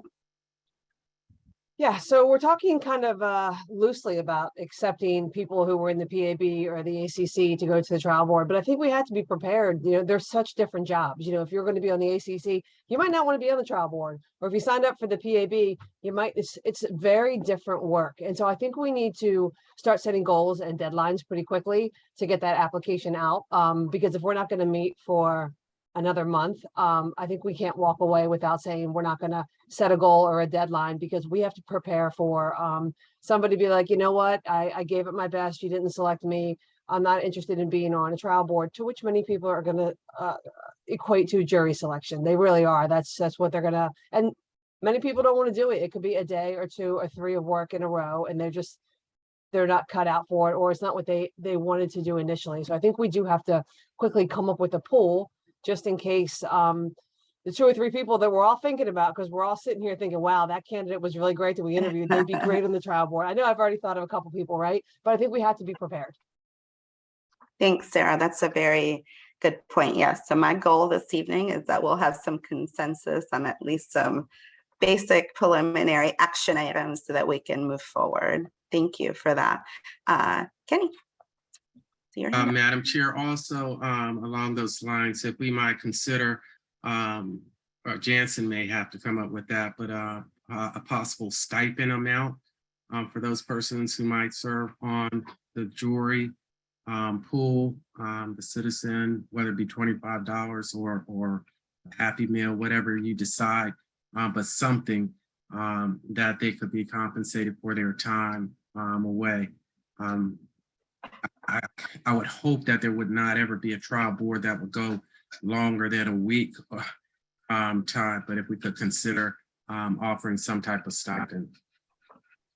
Thank you for that. That's a really good point as well. I'm not sure, what the budget, I know it's budget time right now where folks are looking at the budget for the next fiscal year. So that's timely, but that's a good point. So lots of different issues were raised this evening. I'd like to go through some of them now so that we can at least gauge where the board as a whole is. So I guess I'll ask for, consensus or not. If there isn't consensus, we can discuss and have an actual vote. Thoughts on asking those individuals who applied to be on the PAB, were interviewed, but not selected to be on the PAB, to be asked whether they would be interested in being part of the trial board applicant pool. Do we have consensus on that? Yes. Anyone opposed to that? No? Okay, cool. So we will do that. Similarly, do we have consensus on reaching out, on asking those individuals who were interviewed to be on the ACC, but were not selected, if they were interested to be part of the applicant pool? Is there consensus on that? I see Sean's hand.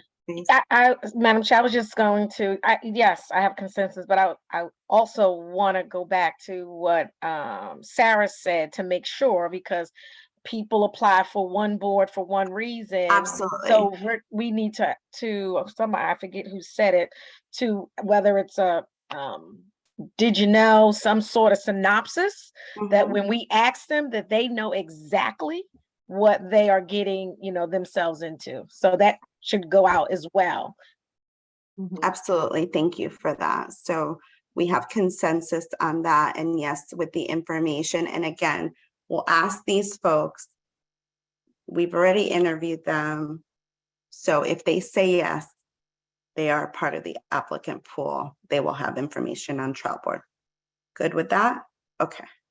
So then the next thing is, do we have consensus on creating a similar application that was created for the ACC?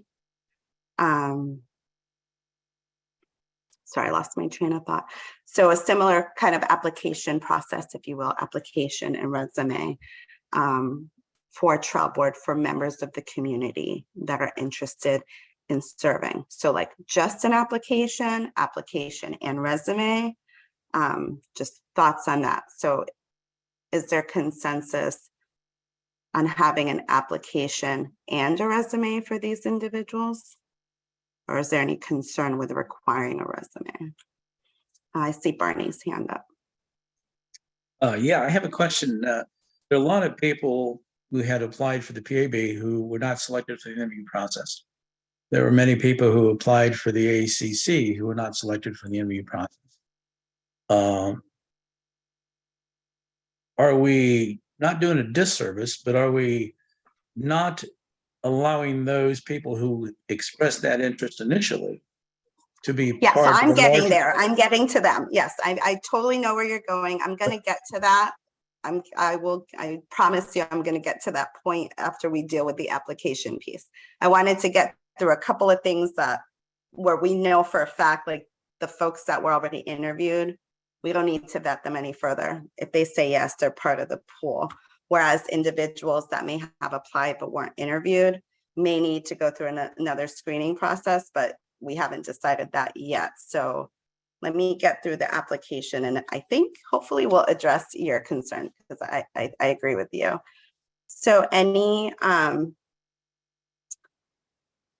is there a consensus about asking folks to submit an application and a resume to be considered for trial board? Or is there any concern with that? Or do you think it should just be an application? Madam Chair, I think an application will suffice along with the guidelines stipulated for serving on the committee. To go to a resume, I think is a little bit much for the limited role that they're going to be playing. Thank you for that. It's an important role. I'm not trying to diminish what their part will be, but it's it'll be for one case. It's not like yeah. constant. I gotcha. Yeah, absolutely. Yep. I understand. I see some hands. Is there consensus to then just create an application for members of the community? I see Kim's hand up. I just had a quick question about like vetting. What resources do we have to vet potential members of the trial board? Like, for instance, one thing that you can't be as a juror, like a petite juror, is you can't currently be on state supervision, right? So how would we be able to know things like that if those were limitations that we wanted to add to the process? Yeah, and so I think we'll definitely, I hope we can get to some sort of consensus on having some sort of criteria, which would be like an initial sort of screening, vetting, if you will, to meet some of those.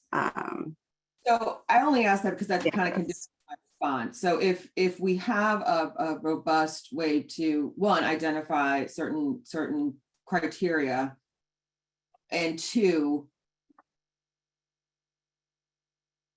we could just use an application because we would have a way to vet for certain things, again, with some way of making sure that we have a community focus or community emphasis, and that be part of our vetting process.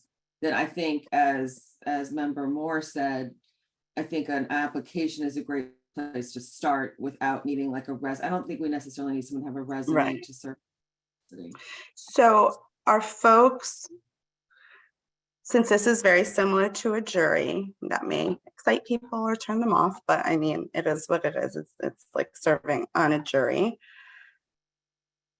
Do folks like the idea of having a process similar to how jury selection currently occurs, right? And so they have certain criteria, to Kim's point about, you know, some folks that would not be eligible because of certain status. Is that something that people would feel comfortable with? So 18, you know, can't be under state supervision, US citizen are the three that initially come to mind. Danny, go ahead. I was just going to say, if there's a way that we can create some kind of a pre-screening easy check. I mean, they're one of the three members. They're not, again, not saying that their role is not significant, but if it's appealed by the police officer, then it's going to the circuit court anyway, according to the flow chart. So I think it should be people that we've screened to be good citizens to put on the board, but I also don't think we can interview like 100 people Right. and review all his applications the way we did with the ACC. So maybe we could create like a poll ongoing over time that we build up a couple of months to add to a group that we can call upon for that need. But I just don't think we can interview, we can't do like the whole like everyone apply now and we're going to appoint you this month, Right. And do we need to interview if we already have this sort of pre-screened application with certain criteria? I think that was sort of a little bit to Kim's point, and then Jansen mentioned about maybe quarterly we can get like a slate of folks that we would want to, I don't know, either review or if we feel like we need to interview. I see I like that Sarah's idea. hand. Oh, sorry. No, go ahead. I was just saying I like that idea too. And I think also because of what it is being a jury, like if we're interviewing somebody for a jury, it could seem a little too selective if we don't kind of just opt in. But yeah, that's a really good point, right? We don't want folks to feel like we're unduly influencing individuals. So that's a really good point. I see Sarah's hand up. Yes, thank you. This question might be for Jansen. I'm not so sure, but do we know how many trial boards there were total last year? Has anybody asked? I would have to go back through all my emails, so I won't be able to answer it immediately, but I'll be able to get back to you before this meeting's over. Okay, thank you. Thank you. Yeah, that will be helpful. So if we, oh, go ahead. Sorry, Kim. Yeah. In addition to like modeling it perhaps after like a regular jury, which is an inclusive process for the most part, it's a rule of inclusion, not exclusion, with the caveat that like we also use at least a minimum of the same criteria that we had for, as PAB candidates and as ACC candidates, that they can't be active law enforcement. I think Jansen brought that out. They can't be a part of a lobbying organization for the sake of law enforcement. I think those are some additional things that we should add to that process. It's a little different than jury selection process, and we might come up with some other ones down the line, but I do want to just tag on to what you mentioned, because I think we're on to a good starting model at least. Yeah, I think that's a really good point. So that way, they're kind of being held to the same standard as what we utilized for selecting ACC members most recently. So I thank you for pointing that out. Okay, so is there a consensus to have a screening that is akin to jury selection screening? So whatever the criteria is for that. In addition, we would add sort of those additional elements that we were excluding from the ACC selection. Is there consensus around that? Yeah, is there any objection? Awesome. Okay, so we'll do that. Great. And then, so no resume, it'll be an application that'll help screen.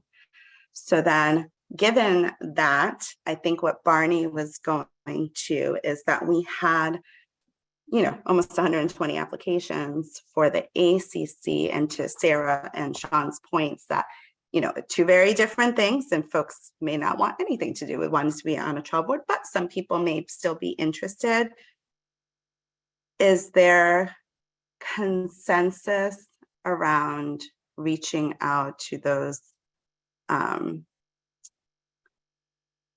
that were interviewed for that applied for ACC but not selected for interview?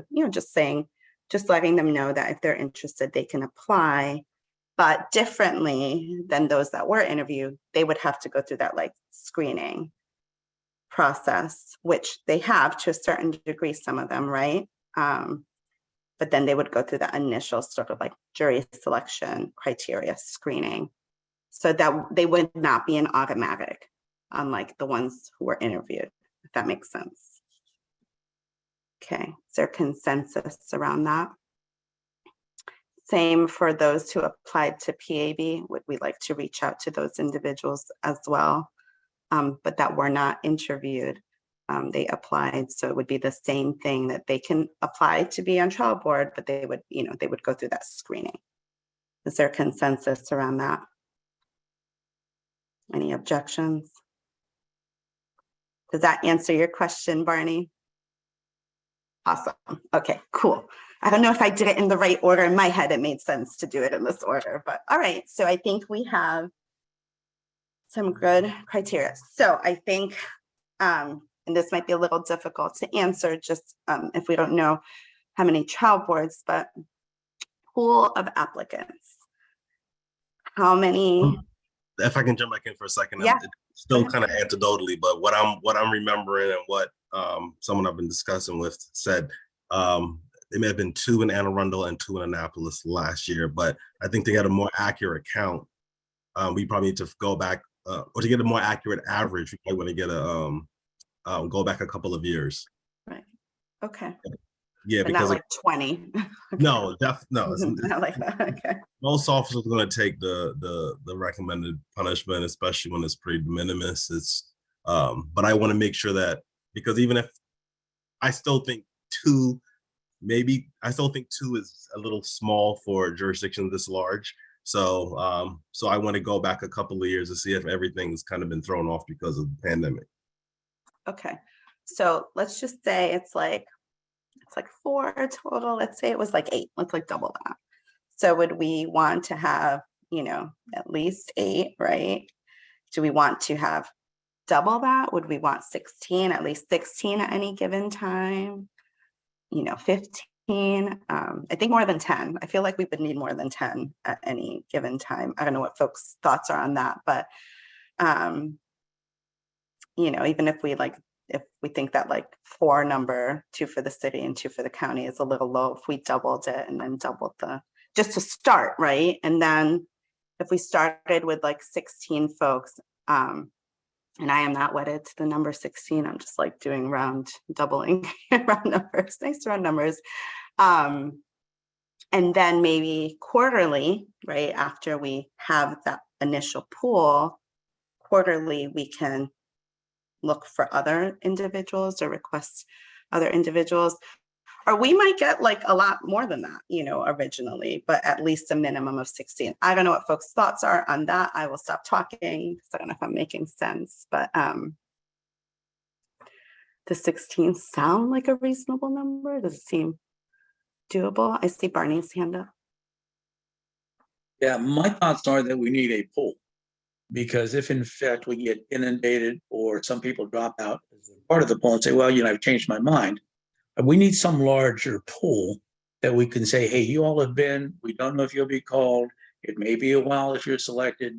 And we also have to decide out of that pool of 20, whatever number we're going to get, are we going to prioritize them in terms of the first, second, third, or we're just going to randomly select them? We've got to make that decision as well. But I'd rather have a larger gathering so we don't have too many people saying, well, I didn't hear from them, therefore I'm out. Like an initial. They're community interested already, or they wouldn't be applying. So I think we need to kind of keep them in that bailiwick of interest.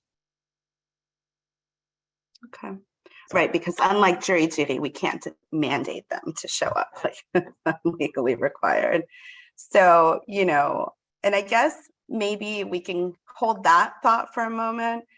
If we have sort of, Danny raised a very good point about like, do we really want to interview folks like jury, folks are not interviewed for jury duty, but they have to meet criteria. If we already agree to this like solid set of criteria, that, folks meet that, they are in the pool, then we don't have to interview, right?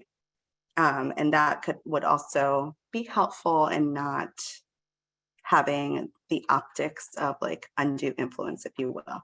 So I don't know if there are thoughts on that. Kenny, I saw your hand up. I don't know if it was on this or something previous. Yeah. Madam Chair, my thought was as we go through that list or those lists that's already been established, we would already have the pool established based on their consent if we were to send out either email, enlarged distro, or individual letters. That would establish a pool where we wouldn't have to fix a number. And then whether it was through lottery or whatever, we could draw from that. But I think that while 16 is a good number, my thought was 30 to 50. And while there may have been a low number of trials, I think that with the heightened awareness of the PAB and things that are going on. It's my thought that more officers may opt for a trial board as opposed to just an administrative action or whatever, so that we could prepare for the worst and hope for the best. And we won't have to keep revisiting the issue in a way. Thank you. Thank you so much. Those are really good points. Thank you. And Kim, I see your hand up. I agree with, I agree with Member Moore on that. I think given the fact that we had so many applicants for both the PAB and the ACC, we should be able to come up with, I was thinking about 50 people. So I think 50, I think we need a little bit of a higher number just so we have them. That's not a promise that they'll be called, Right. but that they'll be rotated, that will, based on the number of incidents, and we'll have a nice number. I think we also need to think about, like, for the sake of objectivity, do we want people on a certain trial board to oversee officers that are in their own district, or do we want to mix that up a bit? I think we have to kind of work out some other details just for the sake of, again, objectivity, and to also put some distance there. Someone might not feel comfortable with that. They might feel comfortable sitting on a trial for an officer outside of their district, but they may not feel comfortable sitting in a district, where they actually have to live, especially if it's small. The other thing is we don't have interviews for jurors, but we do have the voir dire process. So if we had like a group of 50, I don't know that we have to do individual interviews, but I do think some modified voir dire process would be helpful in questioning people about their ability to be fair and impartial, questioning people about their ability, would you automatically believe a police officer just because they're a police officer? Would you automatically disbelieve a police officer just because they're a police officer? So those common questions that come up in criminal trials, I think would be very helpful, so that we'd be doing our due diligence to make sure that we were able, to address equality and fairness and objectivity. But if we could do that as a class, just like you do in a jury pool, you could do it with all 50 people at one time, and then we could be able to have some idea about those who would stay. So we need, I think, a bigger number. I'm thinking 50 or 60 now at a minimum, and I'm hoping that given the number of applications, we'll have a nice rich group, even if we deselect out those who do not want to do this work but did want to do the other work. Thank you for that. Those are all really, really great points. So are folks comfortable that with the outreach and with the established criteria, given the many applications that were received for both PAB and ACC, that we should be able to have a really solid pool of hopefully 50 or so individuals? So are we comfortable with that? Okay. And then Kim's point about some sort of voir dire, whether it's all 50 at once. And I would imagine that this would be covered under, like a closed personnel session situation, where we could invite those individuals one evening to go through sort of questions, or over 2 evenings, depending on how many. What are thoughts? Is there consensus about doing something like that to be able to have some sort of vetting process, but it's not like hours and hours of personal interviews? It's more of a large group format. Is there consensus on that? Any concerns, any objections? Thank you for bringing that up. I'm not a trial attorney, so I forgot about my Law and Order watching days, but I like that. Okay, great. So we would probably need to do that, sooner than later. And so I think that, Jansen, do you feel like you have really some good criteria information that we would want to make sure is covered in this application Yes, to ensure that absolutely. And before we go out, I would make sure that you guys have a chance to see it. But I think the first stab will be to follow back up with those the applicants, just to at least have some level of a pool for now, and then continue to add to that. So that's something that Jen and I have been playing around with, but we were waiting for obviously the board discussion to give us some additional guidance. And in terms of, I don't know how many of you are familiar with like before it was repealed, but under LAOBR, a lot of times you would have a pool of, you know, the officer of equal rank or the sergeant, and they would enter a randomizer. So you would have like maybe, let's just say 60 or 50 prospective officers of equal rank, and then that's eligible to be on this trial board, and you just click the number in. That way you don't have to worry about it. It's random and objective. So just a thought. Yeah, thank you for that. That's good to know. Okay, so I think we have sort of our path forward for creating up an active pool of potential trial board members. Jansen will work on that sort of application for us. And then once we get that out there, so whether, you know, folks that we have so many folks that express interest from those who had previously applied for the other seats before our next meeting or sometime soon thereafter, so that we can put forth sort of that modified voir dire to be able to ensure that we're doing our due diligence and selecting, the right people to serve on trial board. Yeah, and All right. Just very quickly, we had already thought about adding on just like a portal or just a link on the website where you just click and then you would just be able to go and submit your application. So having the details of what's going to be on the application is very helpful. So thank you. Yeah, excellent. Thank you so much. Were there any other questions or concerns, recommendations, suggestions? Okay. All right. Thanks, all. That was a really, really good. I see Sean's hand up. I'm sorry, Madam Chair. No, go ahead. For the delay response. So there have been comments about sooner than later.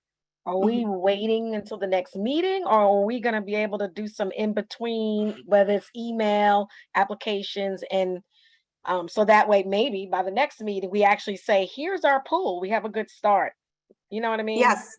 Yeah, I think in my perfect world, we would have something for the next meeting. I guess it would be dependent on how people reply. But I think we'll be able to, at the very least, even if we haven't had that sort of voir dire that Kim suggested, at least have a pool of folks that have expressed interest in moving towards the next steps. Jansen. Yeah, we'll be able to have that go out tomorrow. I mean, that's literally the one thing that's been giving me heart palpitations.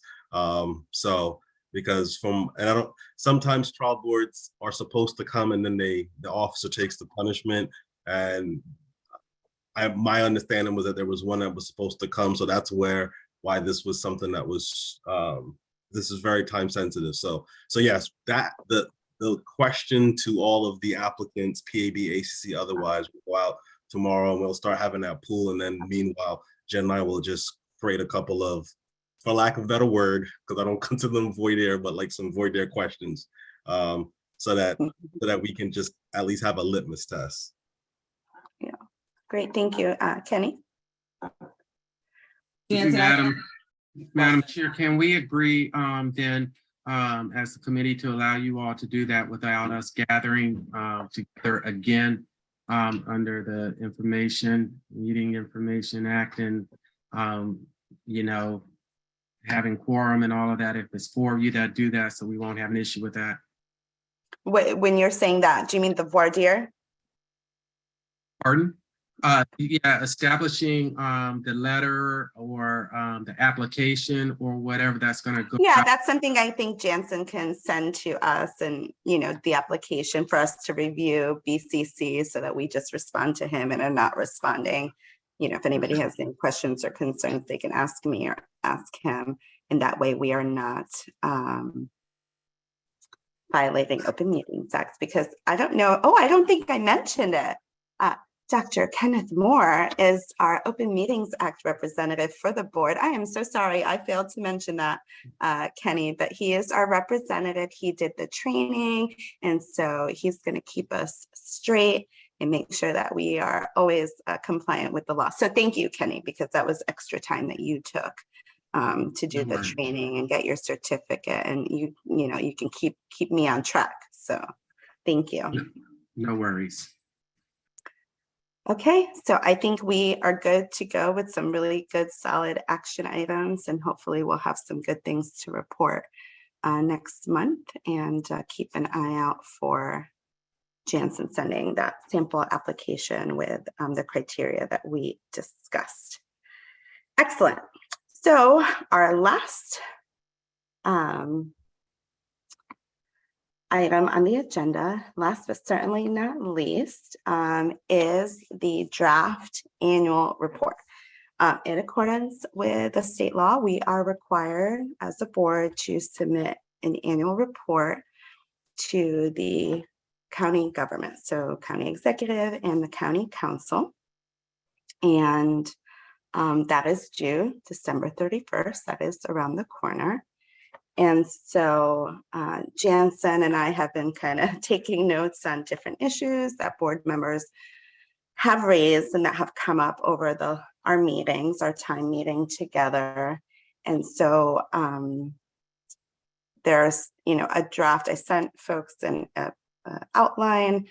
Again, it's a draft. It's just, and there are some other things too that Jansen and I had discussed, but we're still kind of getting additional information. But at least the things that were sent were kind of some pretty straightforward issues that have come up in meetings. And so if it's okay, I'll go through that outline right now, and then I'll open it up to questions, comments, recommendations. So I thought there'd be a letter from me and a letter from Jansen. That tends to be pretty standard in reports. Then we would provide like overview, background of the PAB. So the history, the purpose, House Bill 670, Bill 1622, selection of PAB members, selection of the executive director and staff, and meeting dates.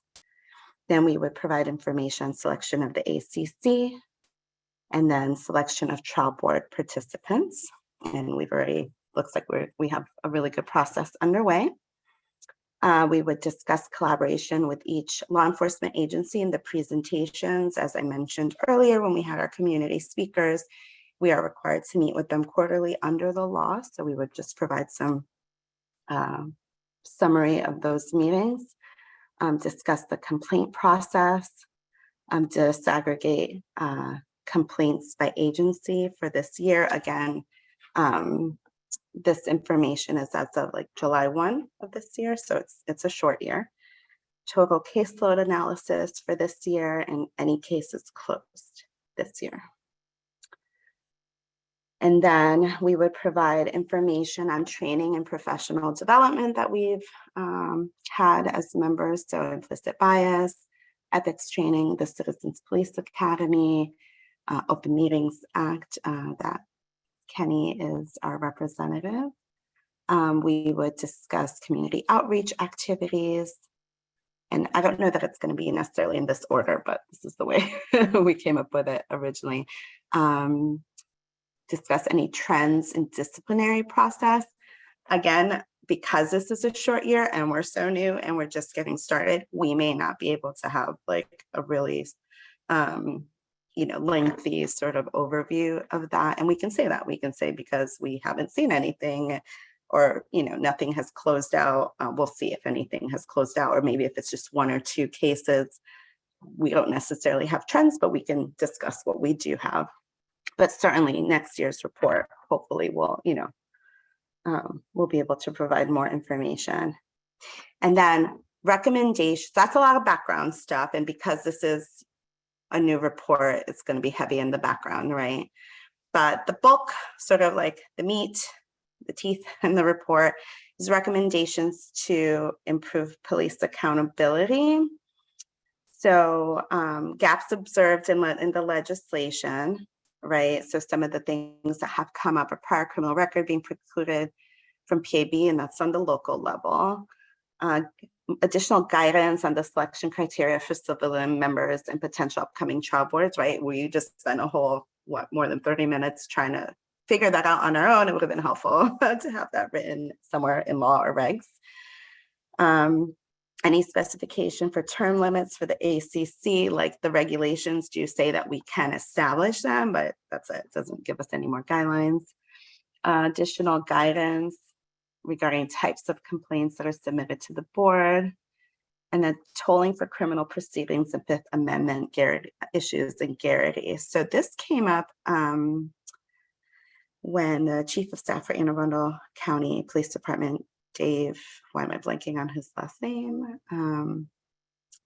Morris spoke, and this is something that, I know Kim had some questions about, like, what does that mean? Because you can't require someone to it's like Fifth Amendment right to not criminally, I can't speak English this evening, but, to speak on something that could result in you sort of telling on yourself and resulting in potential criminal charges, self-incrimination, sorry, it's like coming to my brain this evening.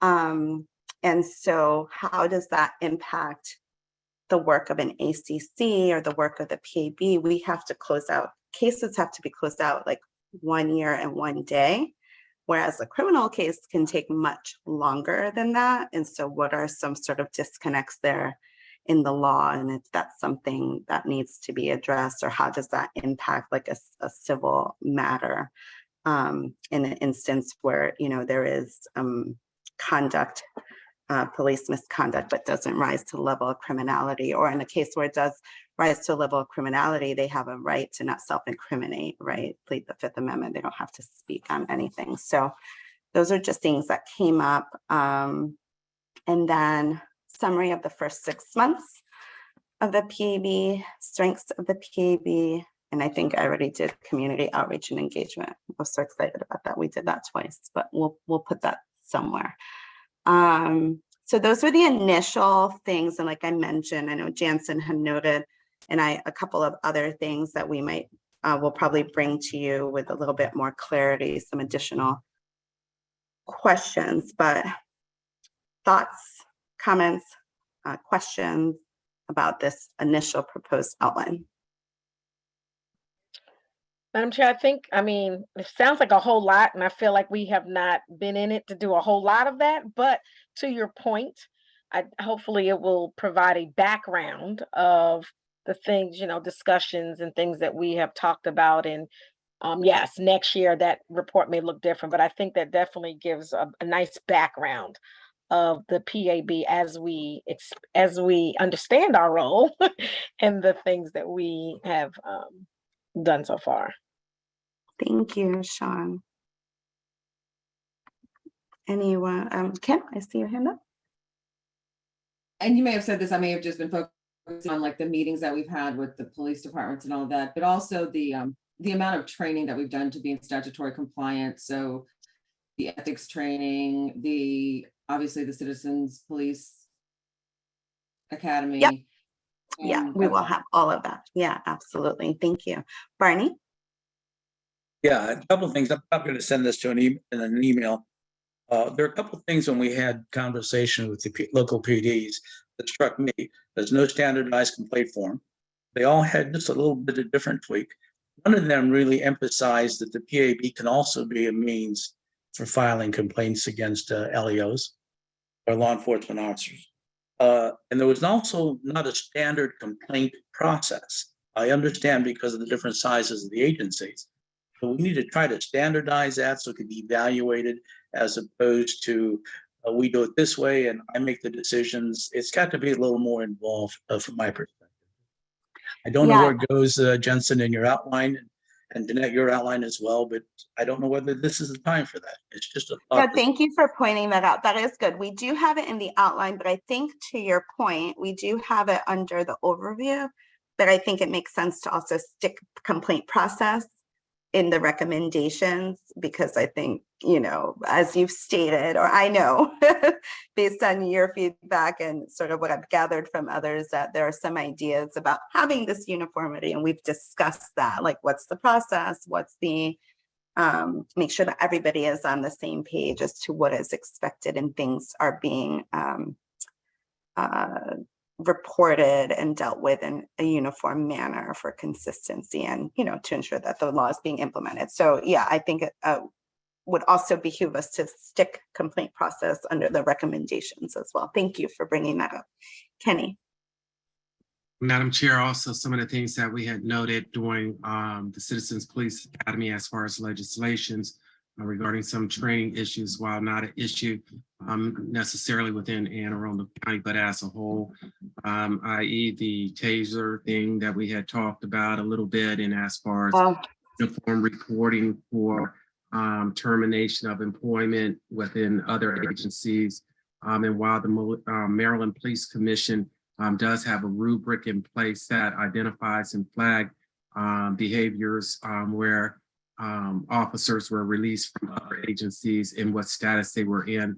Just looking at what the legislative body having some uniform policy that they could put out that might help us in that regard. And also wanted to re-echo Member Ashworth had stated, as well as all we've done, while it has not been a lot of time that we have been established, and not to pat ourselves on the back, I don't think that we should underscore the things that we have accomplished in a short amount of time by putting a ACC in place and establishing a policy for the trial board and the amount of interviews that we had, the amount of training and time. And I'm honored to be able to say that I serve with a group of people that stand for integrity and have a sense of civic duty and responsibility. And it's not about dollars, because again, we are not compensated, but we do what we do out of an abundance of responsibility and duty. And I think the report will speak well of what we have accomplished, while realizing going forward, there's much more we are going to do. So I'm honored to say that I am a PAB member with all of you, and thank you for all you have done thus far, even if we never see cookies. I mean, I said I was bringing them on Thursday. Okay, Kenny. I'm going to give them to everyone except you now. Oh my goodness. Thank you so much for those comments. You're very sweet. Yes, I wholeheartedly concur. If we can for a minute, because those are some really good points that you brought up, I wanted to expound upon them a little bit more. The taser and the uniformity as far as like termination of employment. So before we discuss that, is there consensus regarding the current draft of the annual report and its contents? Any objections? Okay, great. Before I touch on Kenny, there were a couple other things I was just trying to bring up that Janice and I are just going to get additional clarity, but we'll be sure to share. There's some questions about like records that can be included, because again, the complaints are July forward. However, there's language and regulations about using prior records. So just getting a little, I need to read the regulations again to see if it's like clarified or if we need additional clarification, but that's something that came up. Standard of proof for charging an ACC and trial board. Again, we're getting training on that, but it might be worthwhile to say like, hey, it would be great if it's in the regulations, or, they have the matrix and all of that, but like the term standard of proof is not really utilized like in the matrix that was developed by the Maryland Police Standards Commission. So that's something additional issue that we may want to consider for recommendation. And then the word uniformity came up, and this is something that Jansen had caught too in conversation, just more uniformity amongst the trial boards. And so there are some things that are a lot, like they allow the county governments to develop certain processes and procedures for reporting and things of that nature. But if everybody is doing it differently, how apples to apples is the information that we'll be getting statewide.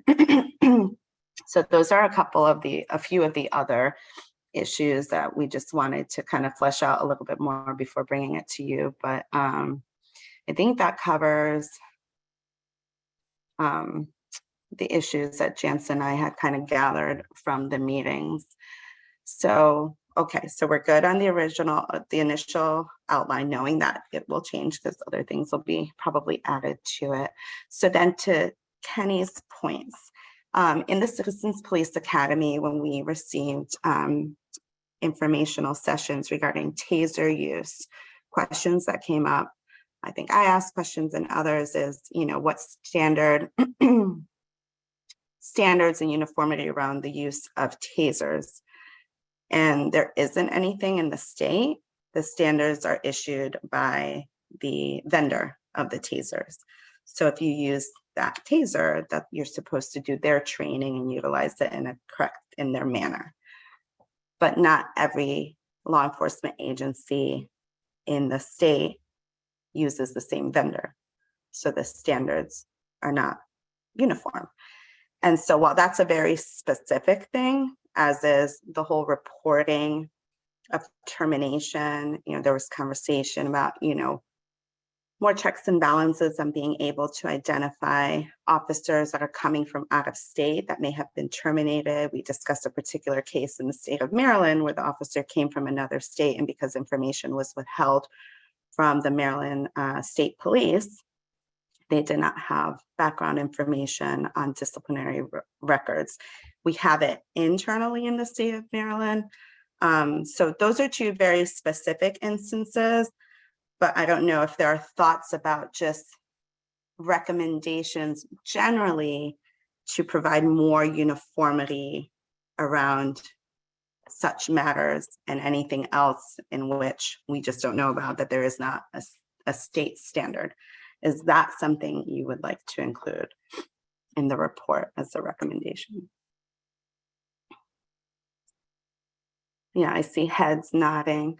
So we know about those specifically because they were discussed in Citizens Police Academy, so we can highlight those, but maybe just have also a general statement,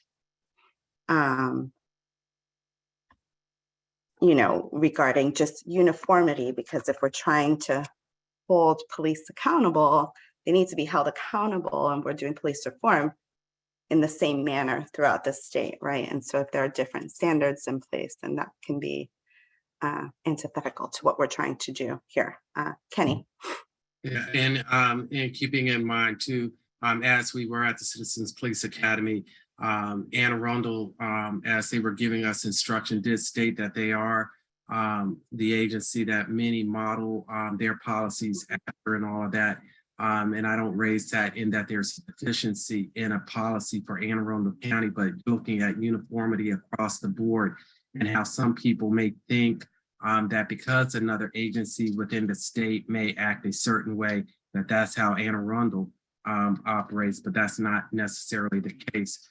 As well as with there being a rubric in place by the Maryland Police Commission that information when a person is terminated or leaves a department, that there is a form that's filled out, whether or not they left under good circumstances, retirement, under charges or whatever. There's information there, but that deals with the integrity of the person that is reporting. So there is a means for fallacy to take place. And just, looking at the uniformity of that and making sure that things are done in a decent and orderly way. Thanks, Kenny. Sarah? Yeah, so just to be really cautious about that, we only heard it one time. I sure would like some more information to make an informed decision. I feel like sometimes when people leave and we don't know about it, even in different professions, sometimes there's legal deals cut. Sometimes there's other reasons, and the information is withheld for a reason that we're just not privy to. So I feel like we heard that information one time. Even the difference in the taser from one jurisdiction to another, I surely would like to talk to another jurisdiction and find out more about that. I would like more information before we report out on that, because we heard one time for just a couple of minutes, and I would love to explore that more before we report out on something that maybe we didn't get an opportunity to ask enough questions on, because I feel like it's good, but I feel like we could find out more, like the why is important. And I don't feel like we got an opportunity to ask any questions. It was more something we took in one time in just a couple of minutes. And I feel like there's more there that we need to grasp before we report out and make a recommendation. I feel like maybe we didn't get enough information at the table. Just my thought. Thanks, Sarah. So so two different thoughts. So maybe wait and gather additional information before we include such, language about uniformity around these issues, or include that information in the report. I do see Barney's hand up. Yeah, I'm agreeing with Sarah, except I would prefer that we reported on it. And as she said, emphasize in the report, we don't have enough data and it does need to be explored further, because it is an issue that is causing a little anxiety for the PAB here. That's not to say it's major, as Sarah says, it may not be a big issue, but it's something to become aware of and something we need to explore in the future. I think it's applicable to the report. Is that a good compromise, that we discuss in the manner in which we heard the information, and think that this is something, to explore further and something to look at for future and determining, what makes the most sense in those Yeah, and I instances actually and think any other instances? it could even be a good goal for next year, like as we follow up on things that we need to look at for the following year, like if we're Yeah, in the business of setting goals, it'd be something worth exploring. excellent. Thank you. Is there consensus around that? Any concerns? All right. Okay. So that's what I had. That's what Jansen and I had for you. Was there anything else? Kim? I just wanted to comment on that compromise. I think also it would give the departments, when we meet with them on a quarterly basis, some feedback about what we'd like to see in their future reports. And so there were, and Barney, I'm so glad you raised that, because that's been something that's been really a major issue I think we need to go back and address, which were certain inconsistencies. And I think all the departments came in good faith and with their idea of what they were supposed to share with us. But I think that's part of this process, which is the give and take and the lenses that we look through things. So hopefully that will also be something that we can use as a way to elicit more helpful information and community concerns, so that the police can be more attentive and responsive to those in a much more formal way. So thank you for that. Thanks, Kim. Barney? Something different. I noticed the last complaints that I've seen, at least, were it's end of September. It was an email that said, hey, here's the list of complaints from the PAB for a period of time. Have we received any complaints subsequent to that, Jensen? I just don't know. In terms of coming through the portal, no. All of us that come through the portal, they now automatically get fed to the board. But in terms of, yes, so in terms of coming through the portal, no. Thanks, Jansen. Kenny?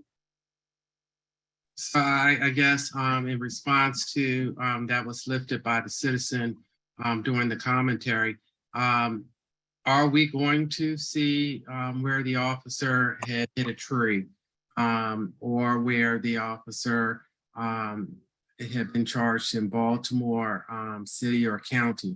Are we going to see that in the portal and have access to that as the? Can we hold that conversation and get Yes, through ma'am. the report first? Yeah, okay, cool. I'll come right back to you. So are there any more specific comments, questions to the draft outline for the annual report? And there, Danny. Mhm. I just wanted to raise, and this kind of is building off tonight actually, but and I don't know if it's good for the report, but if we were able to look at use of force data on responses to mental health calls by the police, and get data statewide based on each jurisdiction use of force based on mental health calls, we could actually kind of tell if the CIT structure that the county is currently utilizing is impacting positively to decrease use of force on mental health calls, which is essentially what we're, it sounds like what the community wants.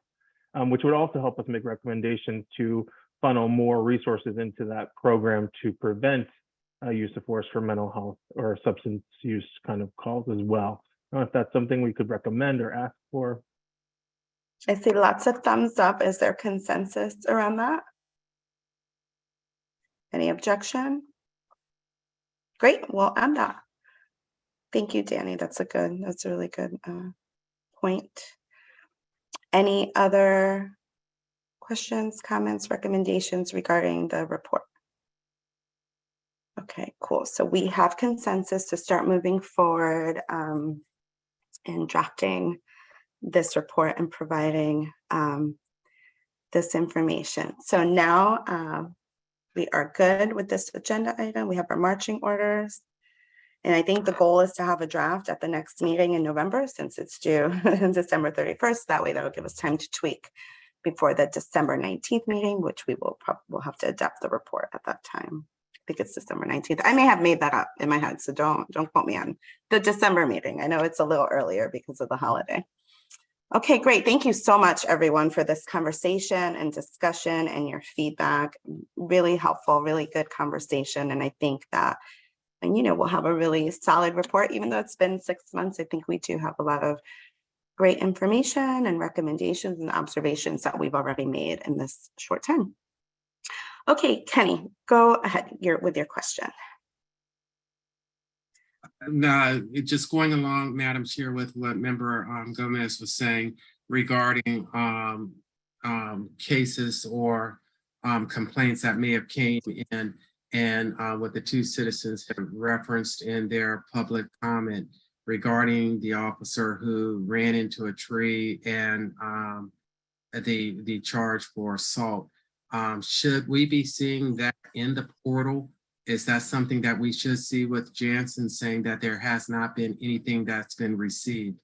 Because I'm thinking that the public is thinking that we're seeing all of those items that are publicized on television, but then they're not listed in the portal. And that's where the transparency issue that many of them have with us as a board, they're operating under the assumption that we are having access to this when it has not been published in the portal. So should we be seeing this, or is that something out of our purview, or what? Jansen, did you want to? Yeah, I'd love to go ahead and jump in. Yeah, so to answer your question directly, I think what is needed is more education to the members of the community, maybe even board members, and just all in terms of what are the roles and the responsibilities of the PAB. And so to be very clear, like when something comes into the portal, per the law as is written, both on the state and the local level, it is if there's a comment or a complaint from the public with regards to police misconduct. So while the member, I believe it was Ms. Sells, noted that there have been some incidents with the police in the news with respects to the tree, the domestic violence situation in Baltimore. Unless there's I don't think that necessarily, not that I don't think, I know it doesn't come to us unless there is a member of the public that had an interaction with an Arundel County Police Department, and we are looking at, and they want internal affairs to review how that police encounter with the member of the public was handled. But I do think, I think her point, along with even your question, I think leads to the larger point of we need continued education to reinforce those points again and again and again. And because that's what the law is. Until the community understands what the law is, there can really be no real advocacy for modification, expansion, restriction of said law. So I hope that answered your question a bit, Dr. Moore. Thanks, Jansen. That was super helpful. Yes, it does. And I will say I'm clear on that. I think it's more that I don't want to say the miseducation, but the misunderstanding of what our role and purpose is, again, as the PAB.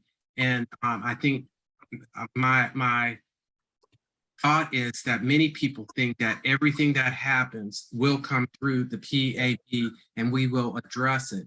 And they don't realize that it has to be that's initiated externally and not internally. And that those disclosures were made internally so that everyone would know the hope for transparency by the agency. But as things are made or complaints are made by the community and they are brought to the PAB, that we will address them in the timely, timely way within 24 hours or 72 hours, whatever the rubric states. But this is not an issue where it was something that was implemented by the community. It was something that was charges were placed criminally and or investigatively by the agency itself. Yeah, thank you for that. And thank you for that clarification, Jansen. Yes, an officer being arrested or criminally charged does not necessarily equal PAB matter. There can be criminal activity that's just criminal activity without any member of the public filing a complaint. And so therefore that would not come to us, but I agree. And to that, we had discussed about putting together a brochure to maybe help educate the public. I mean, we do have some really good information on our website that really is very clear on our role and what triggers complaint to the PAB. And so I know that, I think it was Kim talked about an informational video for trial board, like, it might be worth doing something similar for, complaints that come to us. I mean, I don't know if that's a stretch, but anyway, we do have information. So maybe we need to do something that's a little bit more like community friendly document that folks will really look at to help. So that's something we can certainly look at. Sean. Member Moore, you can say as much as you want, but thank you for raising that question and Jansen clarifying, because I felt like our speakers this earlier in our meeting were like telling us what to do, and in a manner that they didn't understand what our job was. I am glad that you've clarified that. And our role, that we're not sitting waiting for the police to mess up and then we get that and then we make a decision, right? It comes from the community who brings a complaint about their interaction. So thank you for that clarity. And I brought the brochure up again because as we talked earlier about potentially being out in the community at maybe, I don't know, a church or somewhere, that not everyone's going to the website. So we need to be able to have something in hand that says, here's a little bit about PAB and what's your role as a community member to ensure that, you're holding us accountable to what we're supposed to be doing. So that's why I brought the brochure back up. Thank you. Thank you. Barney, I see your hand up. Yeah, concerning the brochure and the comment, is this something that ought to be emphasized by the local PDs on their website as well? And is it also something that should be put forth by the county executive in his monthly outreach email that I get, emphasizing what we do and do not do? For us to put it on the PAB website itself is good. But again, as was mentioned earlier, we need to get it out in the community via the law enforcement as well as the county executive office, I believe. Thank you for that. Those are some good recommendations and maybe things we can include in our report as far as community outreach, right? Brochure and having some of the agencies said that they have their complaint process online, but if they could have a little bit more background as to our role, those are good ideas. Okay, well, we had some really great discussion, and those are our agenda items for the evening. So thank you all. I think Jansen wanted to mention something to the board before we adjourn this evening. Yes, it's going to be very brief, but I don't want Dr. Moore's subtle insistence, well, not so subtle insistence, along with Mr. Rowell thinking them being able to steal the credit, but that's something that a stipend, when I look at the amount of work and the level of dedication that you guys, that the PAB has put in, whether it was going through over 115 applications, spending 6 hours doing interviews. I mean, you got the Citizens Police Academy. You guys have put in a lot of work, a lot of effort, and it's clear that you guys have the commitment and the heart to continue to do so. I don't, under the law, under 1622, 16 Council Bill 1622, it says that, you know, like the executive director can look at these types of things in terms of reimbursement. We've already talked about mileage reimbursement, but in terms of stipend, I did at one of my recent meetings with chair, and I was going to wait until the appropriate time, like after the election season had passed, but Dr. Moore doesn't, he just wants to keep bringing it up every time he opens his mouth. But I've already discussed it with the powers that be in terms of doing a certain level of stipend to definitely show the level of appreciation that that the county has for the level of work and the energy and the dedication you guys have put into this. And that's, of course, the precedent has been set with the ACC already receiving a stipend, and you will have information very soon, but don't think that this was a response to you or Mr. Rao.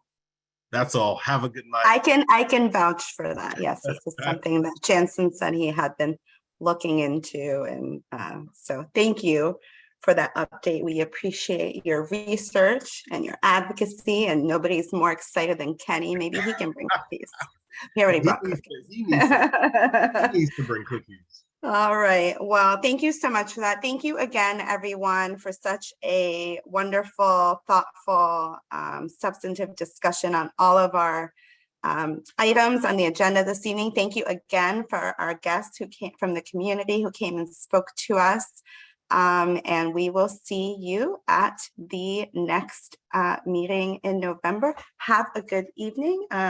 Do we have a motion to adjourn the meeting? Make sure I do it properly. So moved. Second. All those in favor say aye. Aye. Any opposed? All right, this meeting is adjourned. Thank you again. Have a good evening. Thank you. Have a great evening.